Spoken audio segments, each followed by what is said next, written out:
എന്തുവാ പരിപാടി? വേണ്ടേ, നമ്മുടെ ഇവിടുത്തെ ആയുസെല്ലാം ഒരുങ്ങി പോയി. ഇപ്പൊ സ്പ്രിംഗ് ആകാൻ പോവാണ്. ഇവിടെ ഹരിതാപയും പച്ചപ്പും ഒക്കെ തുടങ്ങിയിട്ടുണ്ട്. പുല്ലുകളും ഒക്കെ കിളിച്ച് വരുന്നുണ്ട്.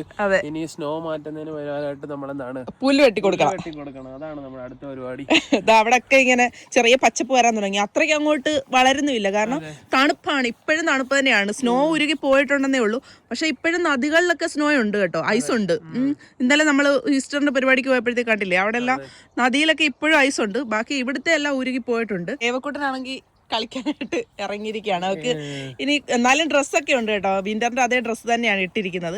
തണുപ്പുണ്ട്, ഞാൻ പറഞ്ഞില്ല, നമുക്കൊരു 10 ഡിഗ്രി കൂടുതലൊക്കെ ആണെങ്കിൽ നമുക്ക് എൻജോയ് ചെയ്യാൻ പറ്റും. തണുപ്പാകും. അതെ, വിനോദം എന്താ ജാക്കറ്റ് 2-3 ടീഷർട്ടും ഒക്കെ ഇട്ടിട്ടുണ്ട്. നല്ല തണുപ്പ് തന്നെയാണ്. രാത്രിയിലാണെങ്കിലും മൈനസ് ആകും, ഒരു -1 -2 ഒക്കെയാണ്.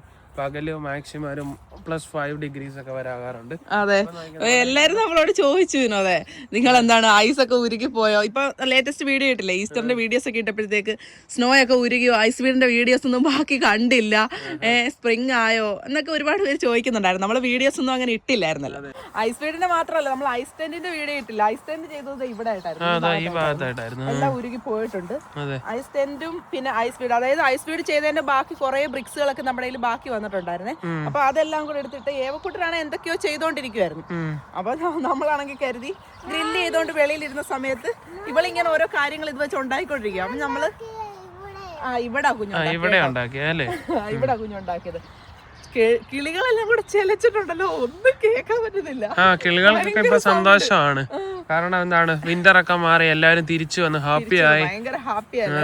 ഇപ്പൊ നമ്മുടെ ഫീഡിംഗ് ബോക്സിന്റെ അവിടെ ഇഷ്ടം പോലെ കിളികൾ വരുന്നുണ്ട്. വരാറുണ്ട്, പല വെറൈറ്റി, പല കളറിലേക്ക്. ഭയങ്കര സന്തോഷമല്ലേ. വിന്റർ ആയ സമയത്ത് ഒന്നിനെ കാണുന്നില്ലായിരുന്നു. നമ്മള് കരുതി എല്ലാരും പോയോ, ഇപ്പം സ്പ്രിംഗ് തുടങ്ങാൻ പോവാണ്, സമ്മർ ആകാൻ പോവാണ്. ഇനി കിളികളുടെ ബ്രീഡിംഗ് ടൈം ഒക്കെ അല്ലേ, അപ്പൊ അവരൊക്കെ ഇവിടെ വന്ന് കൂടൊക്കെ കൂട്ടും. നമ്മള് കഴിഞ്ഞ പ്രാവശ്യം വെച്ചു കൊടുത്ത കൂട്ടില് കിളികളൊന്നും വന്നിട്ടില്ല. ഇപ്പോഴും അവിടെ ഇരിക്കുന്നതാ, അവിടെ ഇരിപ്പുണ്ടാ കൂട്. ഇനി നമുക്ക് വെക്കണം, അവര് വരുവോ വരത്തില്ലേ എന്നുള്ളത്. അപ്പം പറഞ്ഞു വന്ന എന്താണ്, ഐസ് വീടിന്റെ കാര്യം. അതായത് നമ്മള് വീഡിയോസ് ഒക്കെ ചെയ്യുന്നത് എന്തിനാണ്, നമ്മുടെ സന്തോഷത്തിനും നമ്മുടെ ഹാപ്പിനെസിനും ഒക്കെ വേണ്ടിയിട്ടാണ് നമ്മൾ വീഡിയോസ് ചെയ്യുന്നത്. അപ്പം അത് കാണുന്നവർക്ക് സന്തോഷം ഉണ്ടാവണം അല്ലേ, നമുക്ക് സന്തോഷം ഉണ്ടാവണം. അതിന് വേണ്ടിയിട്ട് ആരെയും ദ്രോഹിക്കാനോ ഉപദ്രവിക്കാനോ അങ്ങനെയുള്ള കാര്യങ്ങൾക്കൊന്നും നമ്മൾ വീഡിയോസ് ചെയ്യാറില്ല. ഐസ് വീട് ചെയ്തത് ഏകദേശം ഒരു നമ്മുടെ വിന്ററിന്റെ സമയത്താണ്, നല്ല വിന്ററിന്റെ സമയത്താണ് നമ്മൾ ചെയ്തത്. 1-2 മാസമായി ഇപ്പൊ. അപ്പൊ അത് ചെയ്ത സമയത്ത് നമ്മുടെ ഫാമിലിയിൽ ഒരു ഇൻസിഡന്റ് ഉണ്ടായെന്ന് നിങ്ങൾക്ക് അറിയാലോ, എന്റെ അച്ഛൻ മരിച്ചു. അതിനുശേഷം നമ്മൾ വീഡിയോസ് അങ്ങനെ അതിന്റെ കാര്യമായിട്ട് വീഡിയോസ് ഒന്നും ഇട്ടില്ല. അപ്പൊ അത് നമ്മുടെ വീഡിയോസ് സ്ഥിരമായിട്ട് കാണുന്ന ആൾക്കാർക്കൊക്കെ അറിയാം നമ്മൾ എന്തുകൊണ്ടാണ് അതിന്റെ വീഡിയോസ് ഒക്കെ ചെയ്യാതിരുന്നത്. നമ്മൾ കുറച്ച് ദിവസം എടുത്തു അതിൽ നിന്ന് റിക്കവർ ആയി വരാനും, പിന്നെ നോർമൽ ലൈഫിലേക്കൊക്കെ വരാൻ വേണ്ടിയിട്ട്. അതൊക്കെ കഴിഞ്ഞിട്ടാണ് നമ്മൾ പതിയെ നമ്മളെ വീഡിയോ ഇട്ടത്. അപ്പൊ നമ്മുടെ വീഡിയോ കാണാൻ ഒരുപാട് ആൾക്കാരുണ്ട്, ഒരുപാട് ആൾക്കാർക്ക് ആഗ്രഹമുണ്ട്. അവർ പറയാറുണ്ട്, നിങ്ങളുടെ വീഡിയോ കാണാൻ ഞങ്ങൾക്ക് ആഗ്രഹമുണ്ട്, വീഡിയോ ഇടണം, കുട്ടികളാണെങ്കിലും വലിയവരാണെങ്കിലും. അപ്പൊ അവർക്കൊക്കെ വേണ്ടിയിട്ടാണ് നമ്മൾ വീഡിയോ ഇട്ട് തുടങ്ങിയത്. ഞങ്ങൾ ഇടണ്ടാന്ന് കരുതിയതാണ്. പിന്നീട് ഞങ്ങൾ അത് എല്ലാവരെയും പറഞ്ഞു പോയി നമ്മൾ ചെയ്തു, അതുകൊണ്ട് നമ്മൾ അതങ്ങ് ഇട്ടതാണ്. അപ്പൊ ഇട്ട് കഴിഞ്ഞപ്പോഴത്തേക്കാണെങ്കിൽ ഇവിടെ ആണെന്നുണ്ടെങ്കിൽ ഐസ് എല്ലാം പോയി, സ്നോ എല്ലാം മാറി. ആ സമയത്താണ് നമ്മൾ പബ്ലിഷ് ചെയ്ത് തുടങ്ങിയത്. അങ്ങനെ ആ ഒരു സമയത്ത് നമുക്ക് കമന്റ്സ് ഒക്കെ വരാൻ തുടങ്ങി, സ്നോ ഒക്കെ പോയി മരുഭൂമി പോലെ ആയില്ലേ, എന്നിട്ട് വീഡിയോസ് ഇട്ട് ആൾക്കാരെ പറ്റിക്കുന്നത് എന്തിനാണ്? നമ്മൾ ആരെയും പറ്റിക്കാൻ വേണ്ടിയിട്ടല്ല, എങ്ങനെയാണ് ആൾക്കാരെ പറ്റിക്കുന്നതെന്നും അറിയത്തില്ല.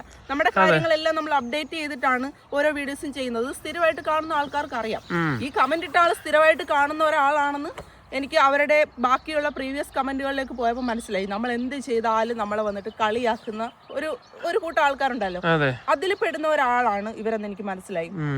സ്ഥിരം നമ്മള് എന്തെങ്കിലും ഒരു കാര്യം എന്ത് ചെയ്താലും നെഗറ്റീവ് പറയും. അതായത് നമ്മൾ നല്ലത് ചെയ്താലും, നമ്മൾ മോശപ്പെട്ട ഒരു വീഡിയോ ആർക്കും ഒരു ബുദ്ധിമുട്ടുണ്ടാകുന്ന രീതിയിലോ ആരെയോ ഒരു കുറ്റം പറയുന്ന രീതിയിലോ ഒരു വീഡിയോസും ചെയ്യാറില്ല. നമ്മൾ ഹോണസ്റ്റ് ആയിട്ട് വീഡിയോ ചെയ്യും, നമുക്ക് ഇഷ്ടപ്പെട്ട വീഡിയോ ചെയ്യും, ഏവയായിട്ടോ അല്ലെങ്കിൽ നമ്മുടെ ഫാമിലി ടൈം അങ്ങനത്തെ കാര്യങ്ങളാണ് ചെയ്യുന്നത്. നമ്മൾ ആരുടെ ലൈഫിലേക്ക് ഇങ്ങനെ എത്തി നോക്കാനോ മറ്റുള്ളവർ നമ്മളും വീഡിയോസ് ഒക്കെ കാണുന്നതാണ്. ഇപ്പൊ എല്ലാവരെയും കണ്ടന്റുകളൊന്നും നമുക്ക് ഇഷ്ടപ്പെടണമെന്നില്ല. നമുക്ക് ഇഷ്ടപ്പെട്ടില്ലെങ്കിൽ നമ്മൾ ജസ്റ്റ് സ്കിപ്പ് അടിച്ചു പോകും. അവരെ നെഗറ്റീവ് പറയാനോ അല്ലെങ്കിൽ അവരെ കളിയാക്കാനോ അങ്ങനെയൊന്നും നമ്മൾ പോവാറില്ല. എല്ലാവരും മനുഷ്യരാണ്, നമുക്ക് ഇഷ്ടപ്പെടുന്നതുകൊണ്ട് ഇഷ്ടപ്പെടാത്തതുണ്ട്. നമുക്ക് ഇഷ്ടപ്പെടാത്തത് കണ്ടു കഴിഞ്ഞാൽ നമുക്ക് ഇഷ്ടമുണ്ടെങ്കിൽ അത് കണ്ടിട്ട് പോകുക എന്നുള്ളതാണ്. സ്കിപ്പ് അടിച്ചു പോവുക, അവരെ വേദനിപ്പിക്കാനോ ചിലപ്പോൾ അവരുടെ സന്തോഷം കൊണ്ടായിരിക്കും അത് ചെയ്യുന്നത്. അതെ, ഓരോരുത്തർക്കും ഓരോ രീതിയിലല്ലേ സന്തോഷം. ഇഷ്ടപ്പെട്ടില്ല എന്ന് കരുതി അത് അവരത് ചെയ്യരുത് എന്നൊന്നും നമുക്ക് പറയാനൊക്കെ അല്ല. സോ അവരവരുടെ കാര്യം ചെയ്യുന്നു, നമുക്ക് ഇഷ്ടപ്പെട്ടില്ലേ നമ്മൾ മാറിപ്പോന്നു, അങ്ങനെയാണ്. അപ്പം ഇങ്ങനെ വന്നിട്ട് നമ്മൾ സ്ഥിരമായിട്ട് എന്തൊക്കെയോ നമ്മൾ സ്നോമാൻ ഉണ്ടാക്കി വന്ന് കളിയാക്കി എന്തൊക്കെയോ കളിയാക്കി ഇങ്ങനെ വീഡിയോസ് ഒക്കെ എല്ലാ വീഡിയോസും. അല്ല അവരെ എനിക്ക് നേരത്തെ അറിയാം, അവർ സ്ഥിരമായിട്ട് കമന്റ് ഇങ്ങനെ ഇടുന്നവരാണ്. അതെ, കാരണം നമ്മളെ ഇങ്ങനെ നല്ലത് പറയുന്നവരെ നമ്മൾ ശ്രദ്ധിക്കും, നമ്മളെ ചീത്ത പറയുന്നവരെ നമ്മൾ ശ്രദ്ധിക്കും. അങ്ങനെയാണല്ലോ നോർമലായിട്ട് ഇങ്ങനെ ഇട്ട് പോകുന്ന ആൾക്കാരെ നമ്മൾ അധികം ശ്രദ്ധിച്ചില്ലെങ്കിലും ഈ രണ്ട് കൂട്ടരെ നമ്മൾ ശ്രദ്ധിക്കുന്നുള്ളത് നമ്മുടെ ഒരു സ്വഭാവമാണ് അല്ലേ. അപ്പം എനിക്കാണെന്നുണ്ടെങ്കിൽ എല്ലാ ആൾക്കാരെയും ഞാനിങ്ങനെ കമന്റ് ഇടുന്നവരെ നമ്മൾ ഒരിക്കലും ഈ മെസ്സേജ് വഴിയൊന്നും ആരുമായിട്ട് കമ്മ്യൂണിക്കേറ്റ് ചെയ്യുന്ന ആൾക്കാരല്ല. അതുകൊണ്ട് തന്നെ നമുക്ക് വേണ്ടി ആരെങ്കിലും നമ്മുടെ വീഡിയോസിലൊക്കെ കമന്റ്സ് ചെയ്യുവാണെന്നുണ്ടെങ്കിൽ ഞാനത് സമയം കണ്ടെത്തി അവർക്ക് റിപ്ലൈ കൊടുക്കാൻ ശ്രമിക്കും. കാരണം ഒരിക്കലും നമ്മൾ സോഷ്യൽ മീഡിയയിൽ ഇങ്ങനെ പ്രൈവറ്റ് കോണ്ടാക്റ്റോ അങ്ങനെ കാര്യങ്ങളൊന്നും കീപ്പ് ചെയ്യുന്ന ആൾക്കാരല്ല. എല്ലാവരോടും പബ്ലിക് ആയിട്ടുള്ള ആ ഒരു ഇത് മാത്രമേ നമുക്കുള്ളൂ. അപ്പം ആരൊക്കെ നമുക്ക് വേണ്ടി ടൈം സ്പെൻഡ് ചെയ്യുന്നോ അവർക്കൊക്കെ വേണ്ടിയിട്ട് ഞാൻ മാക്സിമം കമന്റ്സിന് റിപ്ലൈ കൊടുക്കാൻ ശ്രമിക്കുന്നതുകൊണ്ട് തന്നെ ഈ കമന്റ് ഇടുന്ന ആൾക്കാരെ ഞാൻ ശ്രദ്ധിക്കാൻ ചെയ്യാറുണ്ട്. അപ്പോഴാണ് ഞാൻ ശ്രദ്ധിച്ചത് ഇവരിങ്ങനെ എല്ലാ കമന്റ്സ് എല്ലാ വീഡിയോസിലും വന്നിട്ട് നമുക്ക് നെഗറ്റീവ് ഇടുന്നു. ഏതെല്ലാം തരത്തിലുള്ള ആൾക്കാരാണ് അല്ലെ നമുക്ക് ചുറ്റുമുള്ളത്. അപ്പം നമുക്ക് ഇഷ്ടപ്പെട്ടില്ല എന്നുണ്ടെങ്കിൽ നമ്മൾ ജസ്റ്റ് മാറിപ്പോവുക എന്നുള്ളതാണ്. പക്ഷെ അവരിങ്ങനെ ഇഷ്ടമില്ലെങ്കിലും നമ്മുടെ വീഡിയോസ് കാണുക, നമ്മുടെ ലൈഫിലേക്ക് എത്തി നോക്കുക, എന്താണ് സംഭവിക്കുന്നത് നോക്കുക. അതെ, ആക്ച്വലി അവര് നമ്മളെ ഫോളോ ചെയ്തോണ്ടേ ഇരിക്കുകയാണ്. നമ്മൾ ഇവരെ ആരെയും മൈൻഡ് ചെയ്യാറില്ല. പേഴ്സണലി നമുക്ക് അവരെ നമുക്ക് അറിയാം ആരാണെന്ന്. ഞങ്ങൾ അവസാനം അവരെ കണ്ടുപിടിച്ചു.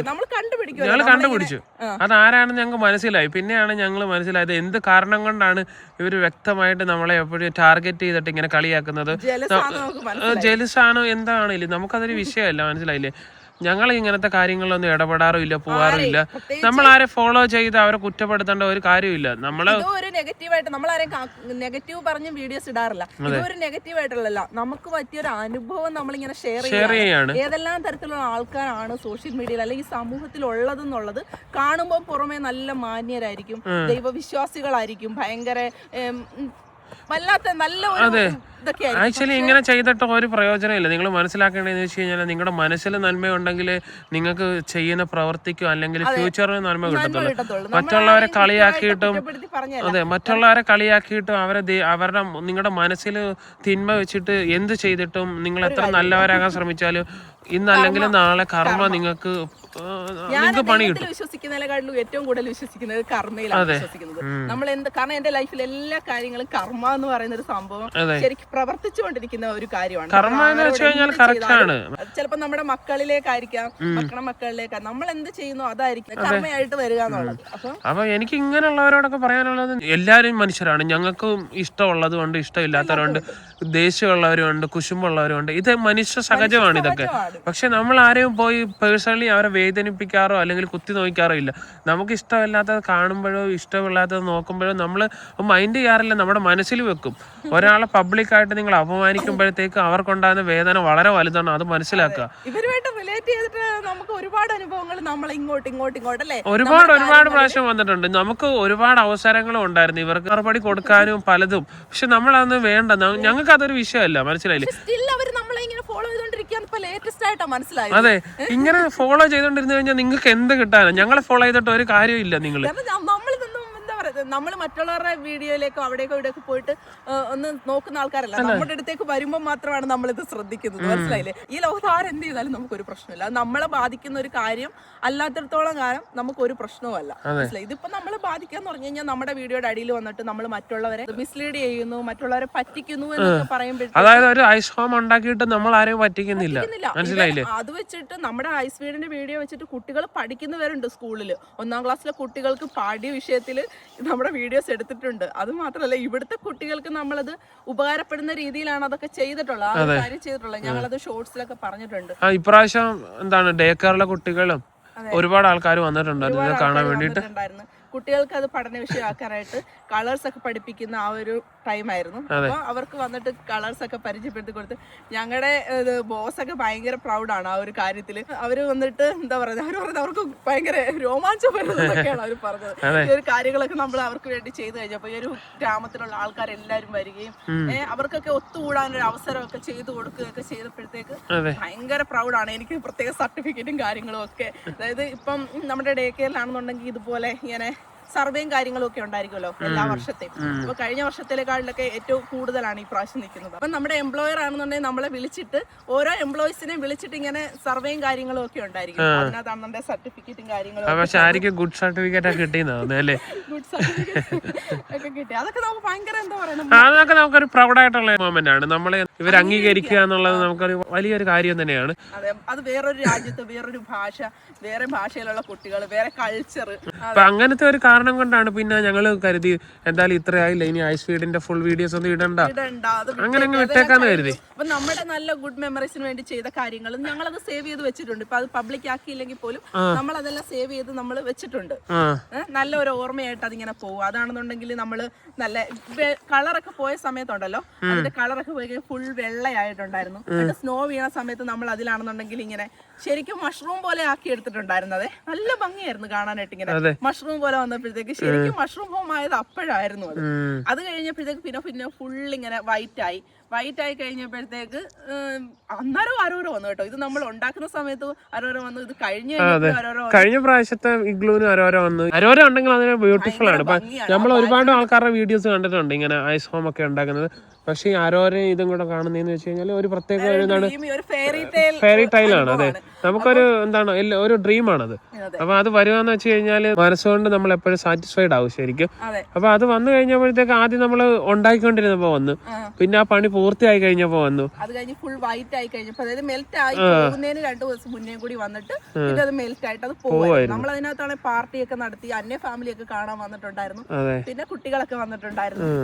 എല്ലാം കൊണ്ടും അടിപൊളിയായിരുന്നു. നല്ല ഗുഡ് മെമ്മറീസ് ആണ് നമുക്ക് അതെല്ലാം. അപ്പൊ ഇതുകൊണ്ട് നമ്മൾ എന്താണ് ഉദ്ദേശിക്കുന്നത്? നമ്മുടെ ഒരു നല്ല മൊമെന്റ് ഷെയർ ചെയ്യുക, നമുക്ക് എല്ലാവർക്കും ഒരു സന്തോഷം കൊടുക്കുക. ഇത് കണ്ട് സന്തോഷിക്കുന്നവരുണ്ടായിരിക്കും, അവർക്ക് സങ്കടപ്പെടുന്നത് എനിക്ക് അറിയത്തില്ല, മനസ്സിലായില്ല. നമ്മൾ ആരെയും ഉപദ്രവിക്കാനോ ദ്രോഹിക്കാനോ ഒന്നും വീഡിയോസ് ചെയ്യുന്ന ആൾക്കാരല്ല. നമ്മുടെ മെന്റൽ സാറ്റിസ്ഫാക്ഷന് വേണ്ടി മാത്രം ചെയ്യുന്നതാണ് നമ്മുടെ വീഡിയോസ് ഒക്കെ. എനിക്കൊക്കെ പറഞ്ഞു കഴിഞ്ഞാൽ എന്റെ ഒരു കുട്ടിക്കാലത്ത് ഒരു ഫോട്ടോ പോലും ഇല്ല, എനിക്കൊരു നല്ല ഓർമ്മയാവട്ടെ ഒന്നുമില്ല. എന്റെ പേരൻസിനെ സംബന്ധിച്ചിടത്തോളം അവരുടെ വിവാഹ ഫോട്ടോ ഉണ്ട്, അത് കഴിഞ്ഞല്ലേ ഞാൻ ജനിച്ചത്. സോ അവരുടെ ആൽബം ഉണ്ട്. സോ അതിനുശേഷം നമുക്കൊരു ഫോട്ടോ പോലും ഇല്ല എന്നുള്ളത് നമ്മളെ സങ്കടപ്പെടുത്തുന്ന കാര്യമാണ്, മനസ്സിലായി. അപ്പൊ ഏവക്കുട്ടന് നമ്മൾ ഏറ്റവും കൂടുതൽ കൊടുക്കാൻ പറ്റുന്ന ഇതേപോലത്തെ കാര്യങ്ങൾ, അവളെ സന്തോഷിപ്പിക്കുക, അവളുമായിട്ടുള്ള മെമ്മറീസ് എല്ലാം സൂക്ഷിച്ചു വെക്കുക. എനിക്കൊരു മോൾ ആദ്യമായിട്ട് ഉണ്ടായത് തന്നെ കുട്ടാ എന്ത് ചെയ്യുക, എനിക്കൊരു മോൾ ഉണ്ടായത് തന്നെ ഞാൻ ഭയങ്കര അഭിമാനമാണ് എനിക്ക്. കാരണം ഞാൻ എന്നെ തന്നെയാണ് ഏവക്കുട്ടനിലൂടെ കാണുന്നത്. എനിക്കൊരു മകൾ ആദ്യം ജനിച്ചത്. എനിക്ക് ആൺകുട്ടികളെ ഇഷ്ടമല്ലെന്നല്ല കേട്ടോ, എനിക്ക് ആൺകുട്ടികളെ ഇഷ്ടമാണ്, പെൺകുട്ടികളെ ഇഷ്ടമാണ്, എനിക്ക് മക്കളെ എല്ലാം ഇഷ്ടമാണ്. പക്ഷെ എനിക്കൊരു ആദ്യം ഒരു മോൾ ഉണ്ടായത് എന്റെ വീട്ടിൽ ഞാനാണ് ആദ്യത്തെ മോള്. അപ്പൊ അതുപോലെ എനിക്കൊരു മോൾ ഉണ്ടായി. കാരണം എനിക്ക് എന്റെ ആ ഒരു ലൈഫ് റീക്രിയേറ്റ് ചെയ്യാന്ന് പറഞ്ഞാൽ അതുപോലെ റീക്രിയേറ്റ് ചെയ്യല്ല, എനിക്ക് കിട്ടാതെ പോയ കാര്യങ്ങളൊക്കെ, എനിക്ക് നഷ്ടപ്പെട്ടു പോയ കാര്യങ്ങളൊക്കെ അവക്ക് വേണ്ടി ഉണ്ടാക്കി, അവക്ക് വേണ്ടി ചെയ്തു കൊടുത്ത് അത് റീക്രിയേറ്റ് ചെയ്യുക എന്നുള്ള അപ്പൊ എന്റെ ഒരു മെന്റൽ സാറ്റിസ്ഫാക്ഷൻ. അതിന് വേണ്ടിയിട്ട് എനിക്കൊരു മകളെ കിട്ടിയാൽ ഞാൻ ഭയങ്കര ഹാപ്പിയാണ്. അവളവിടെ വെള്ളത്തിൽ കളിക്കുക, എവിടെ കണ്ടാലും അവിടെ നിന്ന് കളിക്കും. അപ്പൊ അതിനൊക്കെ വേണ്ടിയാണ് നമ്മള് വീഡിയോസ് ചെയ്യുന്നത്. അതിൽ മറ്റുള്ളവര് സങ്കടപ്പെടുകയോ വിഷമിക്കുകയോ അല്ലെ എന്ത് ചെയ്താലും, ഇപ്പൊ നമുക്ക് എന്ത് ചെയ്ത് നമ്മുടെ അച്ചീവ്മെന്റ് ഉണ്ടെങ്കിൽ അത് നമ്മൾ ചെയ്തിട്ടാണ്. മറ്റൊരാൾ എന്തെങ്കിലും ചെയ്യുന്നുണ്ടെങ്കിൽ അത് അവരുടെ ഹാർഡ് വർക്ക് കൊണ്ടാണ്. അത്രയും മനസ്സിലാക്കി കഴിഞ്ഞാൽ തീരാവുന്ന പ്രശ്നമേ ഉള്ളൂ. ആരെന്ത് ചെയ്യുന്നു അത് അവരുടെ ഹാർഡ് വർക്ക് കൊണ്ട് കിട്ടുന്നതാണെന്ന് നമ്മൾ മനസ്സിലാക്കിയാൽ തീരാവുന്ന ഒരു പ്രശ്നമേ ഉള്ളൂ. മറ്റുള്ളവരോട് നമ്മൾ ഒരിക്കലും കുശുമ്പെടുക്കേണ്ട കാര്യമില്ല. അത് നമുക്കപ്പം മനസ്സിലാവും. ഞാനത് അവിടെ തന്നെ അപ്പൊ തന്നെ കമന്റ് ഇട്ടത് കേട്ടോ. കാരണം എനിക്ക് എന്തൊരു കാര്യം ഉണ്ടല്ലോ അപ്പൊ തന്നെ മറുപടി. ഞാനിതൊന്നും മൈൻഡ് ചെയ്യാറില്ല. പിന്നെ ഷാരി ഇങ്ങനെ പറഞ്ഞപ്പോഴാണ് ഞാൻ ശ്രദ്ധിക്കുന്നത്. നമുക്ക് ഇവരെ അറിയാന്നൊന്നും മനസ്സിലാക്കി കൊടുക്കാൻ വേണ്ടി. അവരെ നമുക്ക് മനസ്സിലായി, നിങ്ങൾ എന്തുകൊണ്ടാണ് ഇടുന്നതെന്ന് ഞങ്ങൾക്ക് മനസ്സിലായി. ഞങ്ങൾ ചെയ്തോണ്ടേയിരിക്കും. ഇനി അങ്ങനെ തന്നെയാണ്. ഇതൊന്നും കണ്ടിട്ട് കുരു പൊട്ടേണ്ട ഒരു കാര്യമില്ല. നമ്മുടെ ലൈഫിലേക്ക് വന്നു കഴിഞ്ഞാൽ നമ്മൾ മറുപടി കൊടുക്കും. നമ്മൾ ആരുടെ ലൈഫിലേക്ക് ഇടിച്ചു കയറി എല്ലാവരും ഞങ്ങളൊന്നും എത്തി നോക്കാറില്ല, ഒന്നും ശ്രദ്ധിക്കാറില്ല. നമ്മുടെ ലൈഫിലേക്ക് വന്നു കഴിഞ്ഞാൽ നമ്മള് കയ്യും നഖവും പല്ലും നഖവും ഉപയോഗിച്ച് എതിർക്കുന്ന അറിയത്തില്ല. അതുപോലെയാണ് നമ്മൾ നമ്മുടെ ലൈഫിലേക്ക് ഒരു ബൗണ്ടറി സെറ്റ് ചെയ്തിട്ടുണ്ട്. അതിലേക്ക് പ്രത്യേകിച്ച് ആരെയും വരാനായിട്ട് നമ്മൾ അനുവദിക്കാറില്ല. ഈവൻ നമ്മുടെ ഫാമിലീസിൽ പോലും ആരെയും നമ്മൾ നമ്മുടെ ലൈഫിലേക്ക് എൻ്റർ ചെയ്യാൻ നമ്മൾ അനുവദിക്കത്തില്ല. അത്രയ്ക്ക് ഒരു ബൗണ്ടറി സെറ്റ് ചെയ്തിട്ടുണ്ട്. നമ്മുടെ അനുഭവങ്ങൾ കൊണ്ടാണത്. എന്തായാലും നമ്മള് ഇൻട്രോവേർട്ടായ ആൾക്കാരൊന്നും അല്ല, എല്ലാവരോടും നല്ല രീതിയിൽ കമ്മ്യൂണിക്കേറ്റ് ചെയ്ത് അങ്ങനെ പോകുന്ന ഒരാൾക്കാരാണ്. അതായത് ശരിക്കും പറഞ്ഞു കഴിഞ്ഞാൽ ഒരു ഫിനിഷർ സ്വഭാവമാണ് നമുക്ക് കേട്ടോ. ഫിനിഷുകാർ എങ്ങനത്തെ ഉള്ള ആൾക്കാരാണ്? അവര് ഭയങ്കര മറ്റുള്ള കാര്യത്തിൽ ഇടപെടത്തില്ല. അത് ശരിയാണ്. അത് തന്നെയാണ് ഞാൻ പറഞ്ഞത്, നമ്മൾ ഫിനിഷുകാരുടെ ആ ഒരു സ്വഭാവം തന്നെയാണ് നമുക്ക് എന്റെ കൊളീഗ്സും അല്ല. അപ്പം എനിക്ക് പറയാനുള്ളതെന്ന് വെച്ച് കഴിഞ്ഞാൽ അവർ ഇടപെടത്തില്ലെങ്കിൽ അവര് എല്ലാരോടും അത്ര സോഷ്യൽ അല്ല. നമ്മൾ സോഷ്യലാണ്. പക്ഷെ ഇവര് സോഷ്യൽ ആണെന്നുണ്ടെങ്കിൽ നമ്മളോട് ഇടപെടി കഴിഞ്ഞാൽ ഇവര് സോഷ്യലാണ്. അതറിയത്തില്ലേ? ഇപ്പൊ നമ്മുടെ ഈ കമ്മ്യൂണിറ്റിയിലുള്ള എല്ലാ ആൾക്കാരും നമ്മളോട് ഭയങ്കര സോഷ്യലാണ്. അവർക്ക് നമ്മളെ അറിയാം, തിരിച്ച് ഞങ്ങൾ സംസാരിക്കാറുണ്ട്. പക്ഷെ ഇവിടെ ഉള്ള ലോക്കൽ ആൾക്കാർ തമ്മിൽ തമ്മിൽ സംസാരിക്കാറില്ല. പക്ഷെ നമ്മളോടുള്ള ട്രസ്റ്റ് ആണ് മെയിൻ ആയിട്ട്. ട്രസ്റ്റ് ഉണ്ടാക്കുക എന്ന് വെച്ച് കഴിഞ്ഞാൽ ചെറിയ കാര്യമൊന്നുമല്ല. ഈ ഒരു സ്ഥലത്ത് വന്ന് റീലൊക്കേറ്റ് ചെയ്ത് അപ്പോൾ അവിടെയുള്ള ആളുകളുമായിട്ട് ഇടപഴകിയിട്ട് നമ്മൾ അവരെ ട്രസ്റ്റ് എടുക്കുക, അല്ലെങ്കിൽ അവരുമായിട്ട് നമ്മൾ നല്ല രീതിയിൽ പോകുക എന്നുള്ളത് വലിയൊരു കാര്യമാണ്. അത് എല്ലാവർക്കും സാധിക്കത്തുമില്ല. അവരെല്ലാരെയും അവരുടെ മനസ്സിലേക്കോ അല്ലെങ്കിൽ വീട്ടിലേക്കോ ഒന്നും അടുപ്പിക്കത്തോ ഇല്ല, സ്വീകരിക്കത്തോ ഇല്ല. മറ്റുള്ളവരുടെ കാര്യത്തിൽ ഇടപെടാൻ പോകാറില്ല. ആ ഒരു കാര്യം മാത്രമാണ് ഞാൻ ഉദ്ദേശിച്ചത്. അപ്പോൾ അത് ഏവക്കുട്ടിയാണെങ്കിൽ നമ്മുടെ ചെടിയൊക്കെ അത് വളരാൻ തുടങ്ങിയിട്ടുണ്ട്. ഇത് നമ്മുടെ ബ്ലാക്ക് കറന്റ് അല്ലേ, ബ്ലാക്ക് കറന്റ് ബെറീസ് എല്ലാം തേണ്ടേ അതിന്റെ ഇലകളൊക്കെ വരാൻ തുടങ്ങിയിട്ടുണ്ട് അല്ലേ. എല്ലാം ചെറുതായിട്ട് അതിന്റെ ഇലകളൊക്കെ വരാൻ തുടങ്ങി. അത് നോക്കിക്കൊണ്ടിരിക്കുക.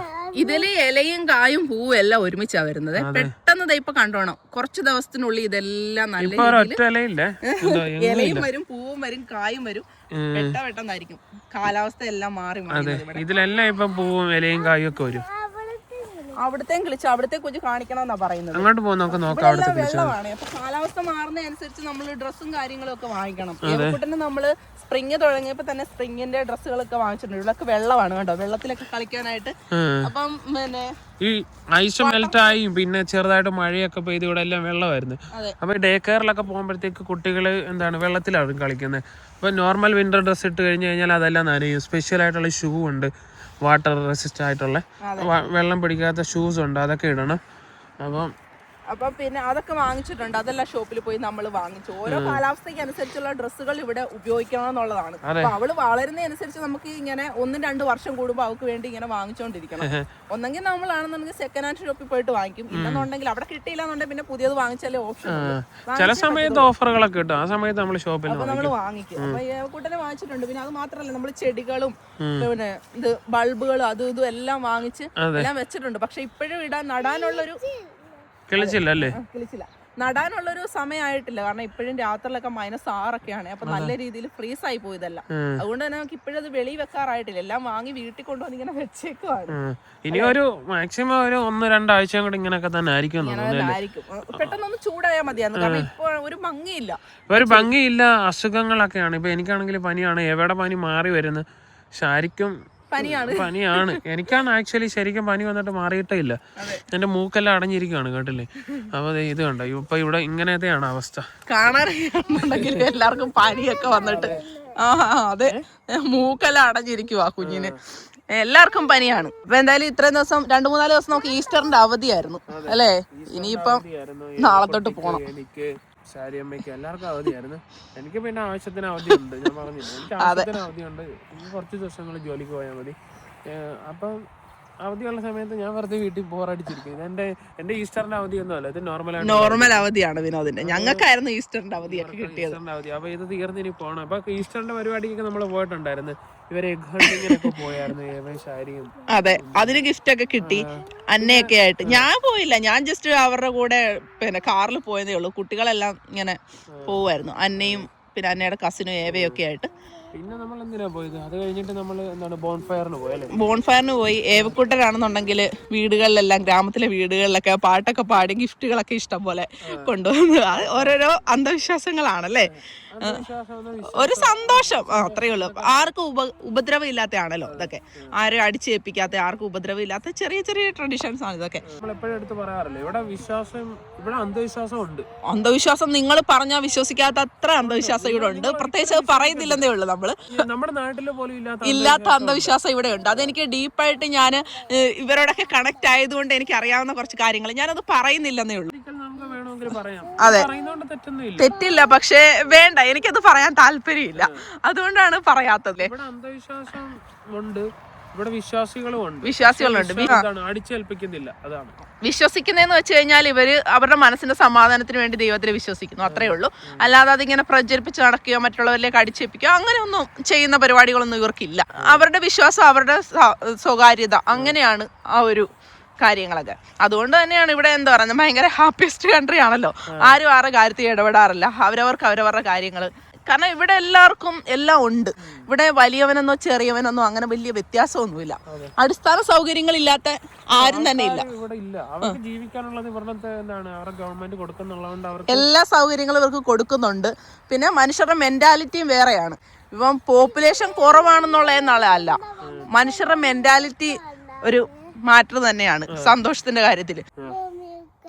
ഏവക്കുട്ടൻ എന്തോ പറയുന്നു, കേക്കട്ടെ. എന്തോ പൊന്നാ?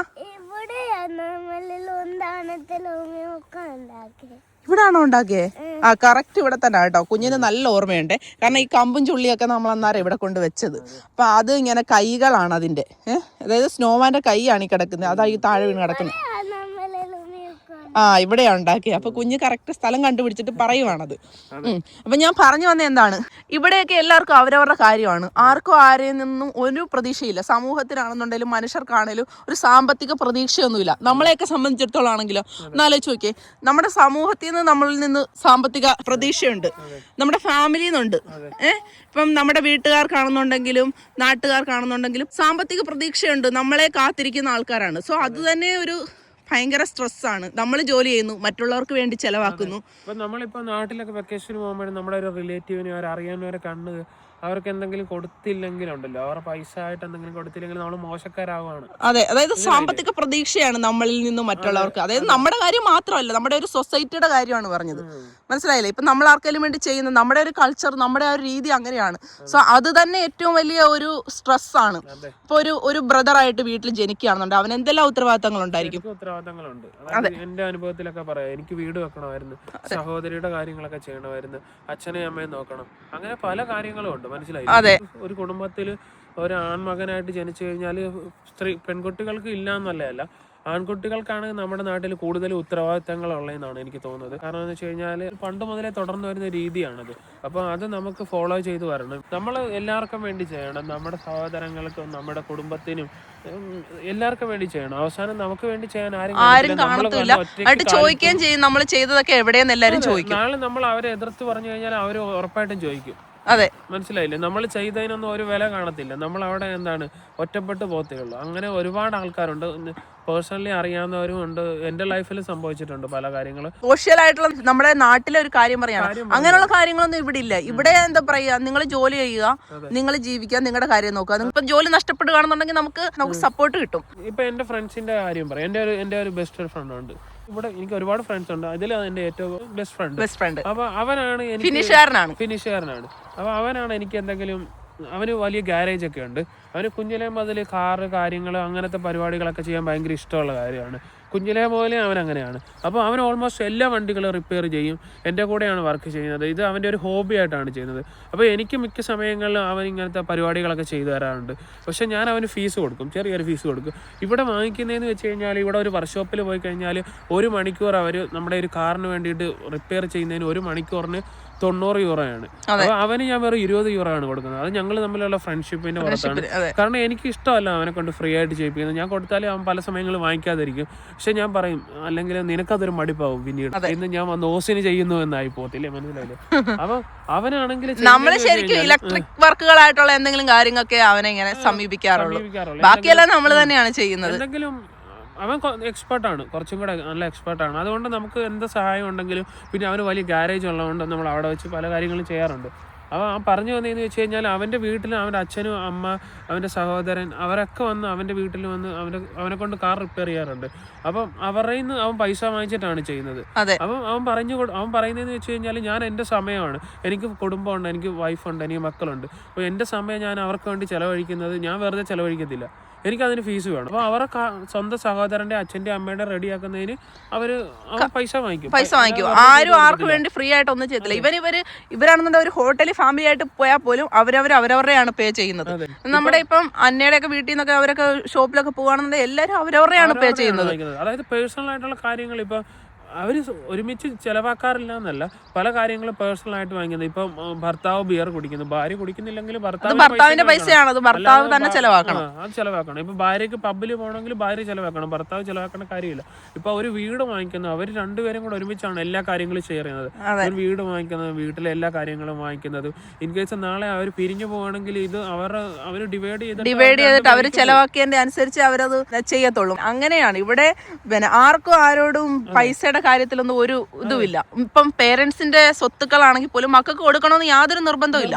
അവർക്ക് ഇഷ്ടമുണ്ടെങ്കിൽ കൊടുക്കാം. അതെ, ഇഷ്ടമില്ലെങ്കിൽ കൊടുക്കണ്ട. അതൊന്നും എന്റെ ആണെന്ന് പറഞ്ഞ് നമുക്ക് അവകാശപ്പെട്ട് ചെല്ലാനോ അങ്ങനെ ഒന്നും പറ്റത്തില്ല. അങ്ങനത്തെ കാര്യങ്ങളൊന്നും ഇവിടെ ഇല്ല. അവരവരുടെ സ്വത്ത്, അവരവരുടെ കാര്യം, അവരവരുടെ അധ്വാനം, അവരവരുടെ സമ്പാദ്യം, അങ്ങനെയൊക്കെയാണ്. പക്ഷെ നമ്മുടെ നാട്ടിലെന്ന് പറഞ്ഞാൽ അങ്ങനെയൊന്നും അല്ല. നമ്മൾ ജോലി ചെയ്യുന്നത് പലർക്കും വേണ്ടിയാണ് നമ്മൾ ചെലവാക്കുന്നത്. ചിലപ്പോൾ നമ്മുടെ കാര്യങ്ങൾ പലതും മാറ്റി വെച്ചിട്ടാണ് നമ്മൾ ഓരോ കാര്യങ്ങളും ഓരോരുത്തർക്കും വേണ്ടി ചെയ്യുന്നത്. നമ്മളിപ്പോ നാട്ടിലെ ഒരു കാര്യം പറയും, ഇപ്പൊ എന്റെ അച്ഛന് പൈസ ഉണ്ടെങ്കിൽ അതെന്റെ പൈസയാണ്, എനിക്ക് ചോദിക്കാനും വേണ്ട. അച്ഛന്റെ കാറാണെങ്കിൽ ഞാൻ എടുത്തോണ്ട് പോകും, ഇഷ്ടമുള്ള ചെയ്യും, വണ്ടി കൊണ്ട് മുട്ടിക്കോ തട്ടുകോ എന്ത് വന്നാലും കുഴപ്പമൊന്നുമില്ല. പക്ഷെ ഇവിടെ അങ്ങനെയൊന്നും അല്ല, ഇവിടെ അവരവരുടെയാണ്. നമുക്ക് നമ്മുടെ കൾച്ചറും ഇവരുടെ കൾച്ചറും കാര്യങ്ങളും എല്ലാം വേറെയാണ്. മനുഷ്യൻ തന്നെ ഉണ്ടാക്കിയ കൾച്ചർ കൊണ്ടാണ് നമ്മുടെ നാട്ടില് പലരും കടന്ന് ബുദ്ധിമുട്ടുന്നത്. കയ്യിലില്ലാത്ത സമ്പാദ്യം എല്ലാം മുടക്കി മകളെ കെട്ടിച്ചു വിട്ടിട്ട് പേരൻസിന് നോക്കാൻ ആരുമില്ല, അവർക്കൊന്നും ഇല്ലാതെ അവരിങ്ങനെ ജീവിക്കുന്നു. മകളാണെങ്കിൽ പോയെടുത്ത് അവിടെ കിടന്ന് കഷ്ടപ്പെടുന്നു.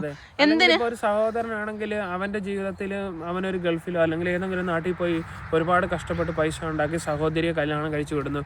പിന്നീട് അവൻ വഴിയാധാരമായി, അവൻ പിന്നെ ആദ്യം മുതൽ പിന്നെയും തുടങ്ങണം. അവനൊരു കുടുംബം ഉണ്ടെങ്കിൽ, ഒരു വീട് വെക്കണമെങ്കിൽ അവൻ സീറോയിന്ന് പിന്നെയും തുടങ്ങണം. അവനൊരു ബാധ്യത തന്നെയാണത്. അതെ, ഇതെല്ലാം ബാധ്യതയാണ്. സിസ്റ്റർ ആണെന്നുണ്ടെങ്കിൽ സിസ്റ്ററിന്റെ കാര്യം നോക്കണം, കല്യാണം കഴിക്കണം, സ്വന്തമായിട്ട് സമ്പാദിച്ച് കല്യാണം കഴിക്കണം. അങ്ങനെയാണ്. അതായത് പേരൻസിനെയോ സിബ്ലിങ്സിനെയോ ബുദ്ധിമുട്ടിക്കരുത്. അതെ, നമ്മൾ ഈ നാട്ടിൽ വന്നുകൊണ്ടല്ല പറയുന്നത്. ഇതൊക്കെ ഇങ്ങനെ ഒരു ഫ്യൂച്ചറിൽ മാറ്റം വന്നു കഴിഞ്ഞാൽ നല്ലതാണ്. ഒരുപാട് ഇപ്പൊ ഈ വീഡിയോ കണ്ടോണ്ടിരിക്കുന്നവർ അനുഭവിക്കുന്ന കാര്യം തന്നെയാണ്. നമ്മുടെ മക്കളെ പറ്റിയെങ്കിലും ചിന്തിച്ചിട്ട് അവർക്ക് വേണ്ടിയിട്ട് സ്വർണ്ണോ പണോ അതും ഒന്നും കൊടുക്കാതെ അവർക്ക് വേണ്ട വിദ്യാഭ്യാസം കൊടുക്കുക, നല്ല രീതിയിൽ വളർത്തുക. നമ്മൾ ഏറ്റവും കൂടുതൽ ചെയ്യേണ്ടതെന്ന് വെച്ച് കഴിഞ്ഞാൽ നമ്മുടെ മക്കൾക്ക് വിദ്യാഭ്യാസം കൊടുക്കുക, അവർക്കൊരു നല്ല വഴി കാണിച്ചു കൊടുക്കുക, രക്ഷപ്പെടാനൊരു വഴി കാണിച്ചു കൊടുക്കുക. എല്ലാവർക്കും എഞ്ചിനീയറോ ഡോക്ടറോ ഒന്നും ആക്കാൻ പറ്റത്തില്ല, പക്ഷെ അവരവരുടെ തൊഴില് അവരെ എന്തെങ്കിലും ഒരു തൊഴിൽ പഠിപ്പിക്കുക, അത്രേ ഉള്ളൂ. ഇപ്പൊ ഈ നാട്ടിൽ ഇപ്പൊ എല്ലാവരും എഞ്ചിനീയറും ഡോക്ടറും അല്ല, നമ്മുടെ നാട്ടിൽ എല്ലാവരെയും ആവശ്യമുണ്ട്. നമുക്ക് പഠിക്കേണ്ടതെന്ന് വെച്ച് കഴിഞ്ഞാൽ തൊഴിലാണ് പഠിക്കേണ്ടത്. വിദ്യാഭ്യാസം കാണുക, ഒരു തൊഴിൽ പഠിക്കുക, ഒരു ട്രേഡ് പഠിക്കുക, അല്ലെങ്കിൽ എഞ്ചിനീയർ ആകുക, ഡോക്ടർ ആകുക, എന്തുവാണെങ്കിലും നിങ്ങൾ സ്വന്തം കഴിവിൽ ആരെങ്കിലും ആകുക, എന്നിട്ട് സ്വന്തം കാലിൽ നിൽക്കുക, അച്ഛനെ അമ്മയെ സഹായിക്കാൻ പറ്റുന്ന സമയത്ത് സഹായിക്കുക, അത്രേ ഉള്ളൂ. അപ്പൊ നമ്മള് പെൺകുട്ടികളാണെങ്കിൽ ഇപ്പൊ സഹോദരന്റെ ബാധ്യതയല്ല സഹോദരിയെ കെട്ടിച്ചു വിടുക എന്നുള്ളത്, അല്ല അച്ഛന്റെ അമ്മയുടെ അല്ല. അപ്പൊ അവര് എന്തെങ്കിലും തൊഴിൽ പഠിച്ച് ഇഷ്ടമുള്ള ഒരു പാർട്ണറെ കണ്ടെത്തി ജീവിക്കുക എന്നുള്ളത്. ആരും ആരുടെയും തലയിൽ ഒരു ബാധ്യതയാകാതിരിക്കുക. മക്കള് പേരൻസിന് ബാധ്യതയാകുന്നത് ഇത്രയും സ്വർണ്ണമൊക്കെ കൊടുത്ത് ഇങ്ങനെ കെട്ടിച്ചു വിട്ടിട്ട് അവരാണെന്നുണ്ടെങ്കിൽ ഒരു ഗതിയില്ലാതെ ജീവിക്കേണ്ടി വരിക. വല്ലവർക്കും കൊണ്ടുപോയി കൊടുക്കുക, ഏതെങ്കിലും ഒരുത്തരും കൊണ്ടുപോയിട്ട് കഷ്ടപ്പെട്ട പൈസ എല്ലാം കൊടുക്കുക. ഇപ്പൊ നമ്മുടെ നാട്ടിൽ തന്നെ ഇതുണ്ടല്ലോ, നമ്മുടെ ഒരു കല്യാണം നടക്കുമ്പോഴത്തേക്കും നമ്മുടെ എല്ലാവരെയും വിളിക്കും. അപ്പൊ അവര് ഒരു പൈസ നമ്മുടെ വീട്ടിൽ വന്നൊരു സഹായമായിട്ട് തരും. അപ്പം ഈ പെൺകുട്ടിയുടെ കല്യാണം അല്ലെങ്കിൽ ചെറുക്കൻ്റെ കല്യാണം കഴിഞ്ഞോ വീട് പാല് കാച്ചു കഴിഞ്ഞോ അവരൊക്കെ പോവാണ്. പിന്നീട് ഈ പേരൻസിന്റെ ഉത്തരവാദിത്തമാണ് എല്ലാ വീട്ടിലും പോയിട്ട് ഇത് കൊടുക്കുക. ഞങ്ങളുടെ നാട്ടിലൊക്കെ ഉണ്ട്, എനിക്കറിയത്തില്ല മറ്റു നാടുകളിലൊക്കെ എങ്ങനെയാണെന്ന്. ഇപ്പൊ ഞങ്ങളുടെ നാട്ടിലൊക്കെ കല്യാണം നടക്കാന്ന് വെച്ച് കഴിഞ്ഞാൽ അല്ലെങ്കിൽ ഒരു പാല് കാച്ചോ എന്തെങ്കിലും നടക്കുമ്പോൾ നമ്മുടെ അയലത്തുള്ളവരെയും ബന്ധക്കാരെ അറിയാനവരെയൊക്കെ വിളിക്കും. അവർ നമുക്ക് പൈസ ആയിട്ടാണ് തരുന്നത്. അവരുടെ പേര് എഴുതുന്നു, അവരുടെ പേരും വീട്ടുപേരും എഴുതും, വീടിന്റെ അഡ്രസ്സും എഴുതും, അവർ പൈസ എഴുതി വെക്കും. അങ്ങനെ കുറച്ച് നാൾ കഴിയുമ്പോൾ അവരുടെ വീട്ടിലെ കാര്യം വരുമ്പോൾ നമ്മൾ ഇതെന്താണ് നമ്മൾ 750 കൊടുക്കണം, അല്ലെങ്കിൽ 1000 തരുവാണെങ്കിൽ 1500 ഒരു 100 രൂപ എങ്കിലും കൂടുതൽ കൊടുക്കണം, അല്ലെങ്കിൽ നമുക്ക് നാണക്കേടാണെന്നാണ് വിചാരിക്കുന്നത്. അപ്പൊ അങ്ങനെ അത് കൊടുക്കുന്ന ഒരിതുണ്ട്. അപ്പൊ അതൊരു സഹായമാണോന്ന് ചോദിച്ചു കഴിഞ്ഞാൽ സഹായമാണ്, അല്ലേ? പക്ഷെ ഇങ്ങനത്തെ കാര്യങ്ങളൊക്കെ മാറ്റം വന്നു കഴിഞ്ഞാൽ നല്ലതുമാണ്. ഇപ്പം ഞാൻ പറഞ്ഞു വന്നതെന്ന് വെച്ച് കഴിഞ്ഞാൽ ഇപ്പൊ അച്ഛനും അമ്മയും മാത്രമേ കാണത്തുള്ളൂ, മക്കളെല്ലാം ഇതെല്ലാം കഴിഞ്ഞു അവരവരുടെ വഴിക്ക് പോകും. ഈ പ്രായമായ അച്ഛനും അമ്മയും എല്ലായിടും കൊണ്ട് നടക്കണം. ഇതൊക്കെ ഞങ്ങൾ ഇങ്ങനെ ഒരു ബാധ്യതയും വരുത്തി വെച്ചിട്ടില്ല. ഞങ്ങളുടെ വീടാണെങ്കിലും എന്തുവാണെങ്കിലും നമ്മുടെ എല്ലാ കാര്യങ്ങളും വളരെ മിതമായിട്ടായിരുന്നു. കല്യാണമാണെന്നുണ്ടെങ്കിലും വീടിന്റെ പാലുകാച്ചാണെങ്കിലും ഏവയുടെ കാര്യങ്ങളെല്ലാം ഇവിടെ. അതുകൊണ്ട് തന്നെ നമ്മൾ ഒരു കാര്യങ്ങളും ഇങ്ങനെ നടത്തി ആരോടും ഒന്നും വാങ്ങിക്കുവോ നമ്മുടെ വീട്ടുകാർക്ക് പ്രത്യേകിച്ച് ബാധ്യതകളൊന്നും വരുത്തുകയോ ഒന്നും ചെയ്തിട്ടില്ല. അങ്ങനെയാണ്. വിനോദിന്റെ വീട്ടിൽ ആകെ നടന്നിട്ടുള്ളത് വിനോദിന്റെ സിസ്റ്ററിന്റെ കല്യാണം മാത്രമാണ്, അല്ലേ? അത് മാത്രമാണ്. അത് നമ്മൾ ഇപ്പോഴും ഇങ്ങനെ കൊടുത്തുകൊണ്ടേ ഇരിക്കുകയാണ്. കൊണ്ട് തന്നവർക്കൊക്കെ നമ്മൾ കൊടുത്തുകൊണ്ടേ ഇരിക്കുകയാണ്. അതാണ് ഇതെല്ലാം പറയുന്ന ബാധ്യതകളാണ്, ഓരോരോ ബാധ്യതകൾ. ഞാൻ പറഞ്ഞില്ലേ, ഇപ്പോഴും 2 ദിവസം മുന്നേ വിളിച്ചപ്പോഴും അമ്മ പറഞ്ഞൊരു കല്യാണം ഉണ്ട് മോന്, അപ്പൊ അവര് നമ്മുടെ ചേച്ചിയുടെ കല്യാണത്തിന് വന്നത് പൈസ വേണം അങ്ങനെ എങ്ങനെയാന്നൊക്കെ പറഞ്ഞു. അപ്പൊ നമ്മളെന്താണ് ഓക്കെ അമ്മ ഞാൻ അയക്കാം. അപ്പൊ വീട്ടിലെ ചെലവിന് അയക്കുമ്പോ ഇതും കൂടെ ചേർത്തിട്ടാണ് അയക്കുന്നത്. അപ്പൊ ഇത് എത്ര കാലം ഞാൻ കൊടുക്കണമെന്നൊന്നും എനിക്കറിയത്തില്ല. മനസ്സിലായില്ലേ?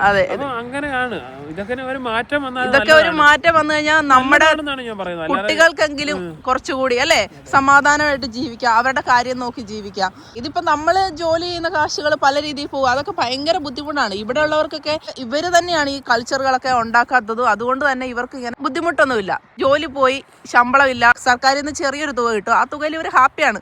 പുറത്തോട്ടൊന്നും കൊടുക്കണ്ട. ലൂമിയക്കോടെ സിനിമത്താണോ അത്? ഓക്കെ. കുട്ടനെ സംബന്ധിച്ചിടത്തോളം നമ്മൾ അവളെ വളർത്തുന്നു, അവൾക്ക് നല്ല വിദ്യാഭ്യാസം കൊടുക്കുന്നു. കൂടുതലൊന്നും നമ്മൾ അവൾക്ക് വേണ്ടി സമ്പാദിക്കാനോ കൊടുക്കാനോ ഒന്നും നിൽക്കുന്നില്ല. അവളുടെ ഒരു പ്രായപൂർത്തിയാകുമ്പോൾ അവൾ അവളുടെ കാര്യം നോക്കി ജീവിക്കണം, ജോലി ചെയ്യണം അല്ലേ പൊന്ന് ജോലി ചെയ്യുവോ? ജോലിക്ക് പോവോ? സ്വന്തം കാര്യം നോക്കി ജീവിക്കുവോ? അതാണ്, അങ്ങനെ വേണം പെൺപിള്ളേർ കേട്ടോ. ഏവക്കുട്ട കാർ ഓടിക്കുവോ? വലുതാവുമ്പോ കാർ ഓടിക്കുവോ? ഓടിക്കും അല്ലേ? ആദ്യം അച്ഛൻ ഇവിടെ താമസിക്കും. കുഞ്ഞാണെന്നുണ്ടെങ്കിൽ ജോലി ചെയ്യണം, ജോലി ചെയ്ത് സ്വന്തം കാര്യം നോക്കണം. ഞങ്ങൾക്കൊന്നും തരണ്ട കേട്ടോ. കുഞ്ഞിൻ്റെ കാര്യങ്ങളൊക്കെ കുഞ്ഞ് നോക്കണം. അങ്ങനെയാണ് ഗുഡ് ഗേള് കേട്ടോ. യെസ്. എന്തോ കുഞ്ഞാകാൻ പോകുന്ന വലുതാവുമ്പോ? എന്തോ ജോലിയാ കുഞ്ഞ് ചെയ്യാൻ പോകുന്ന വലുതാവുമ്പോ?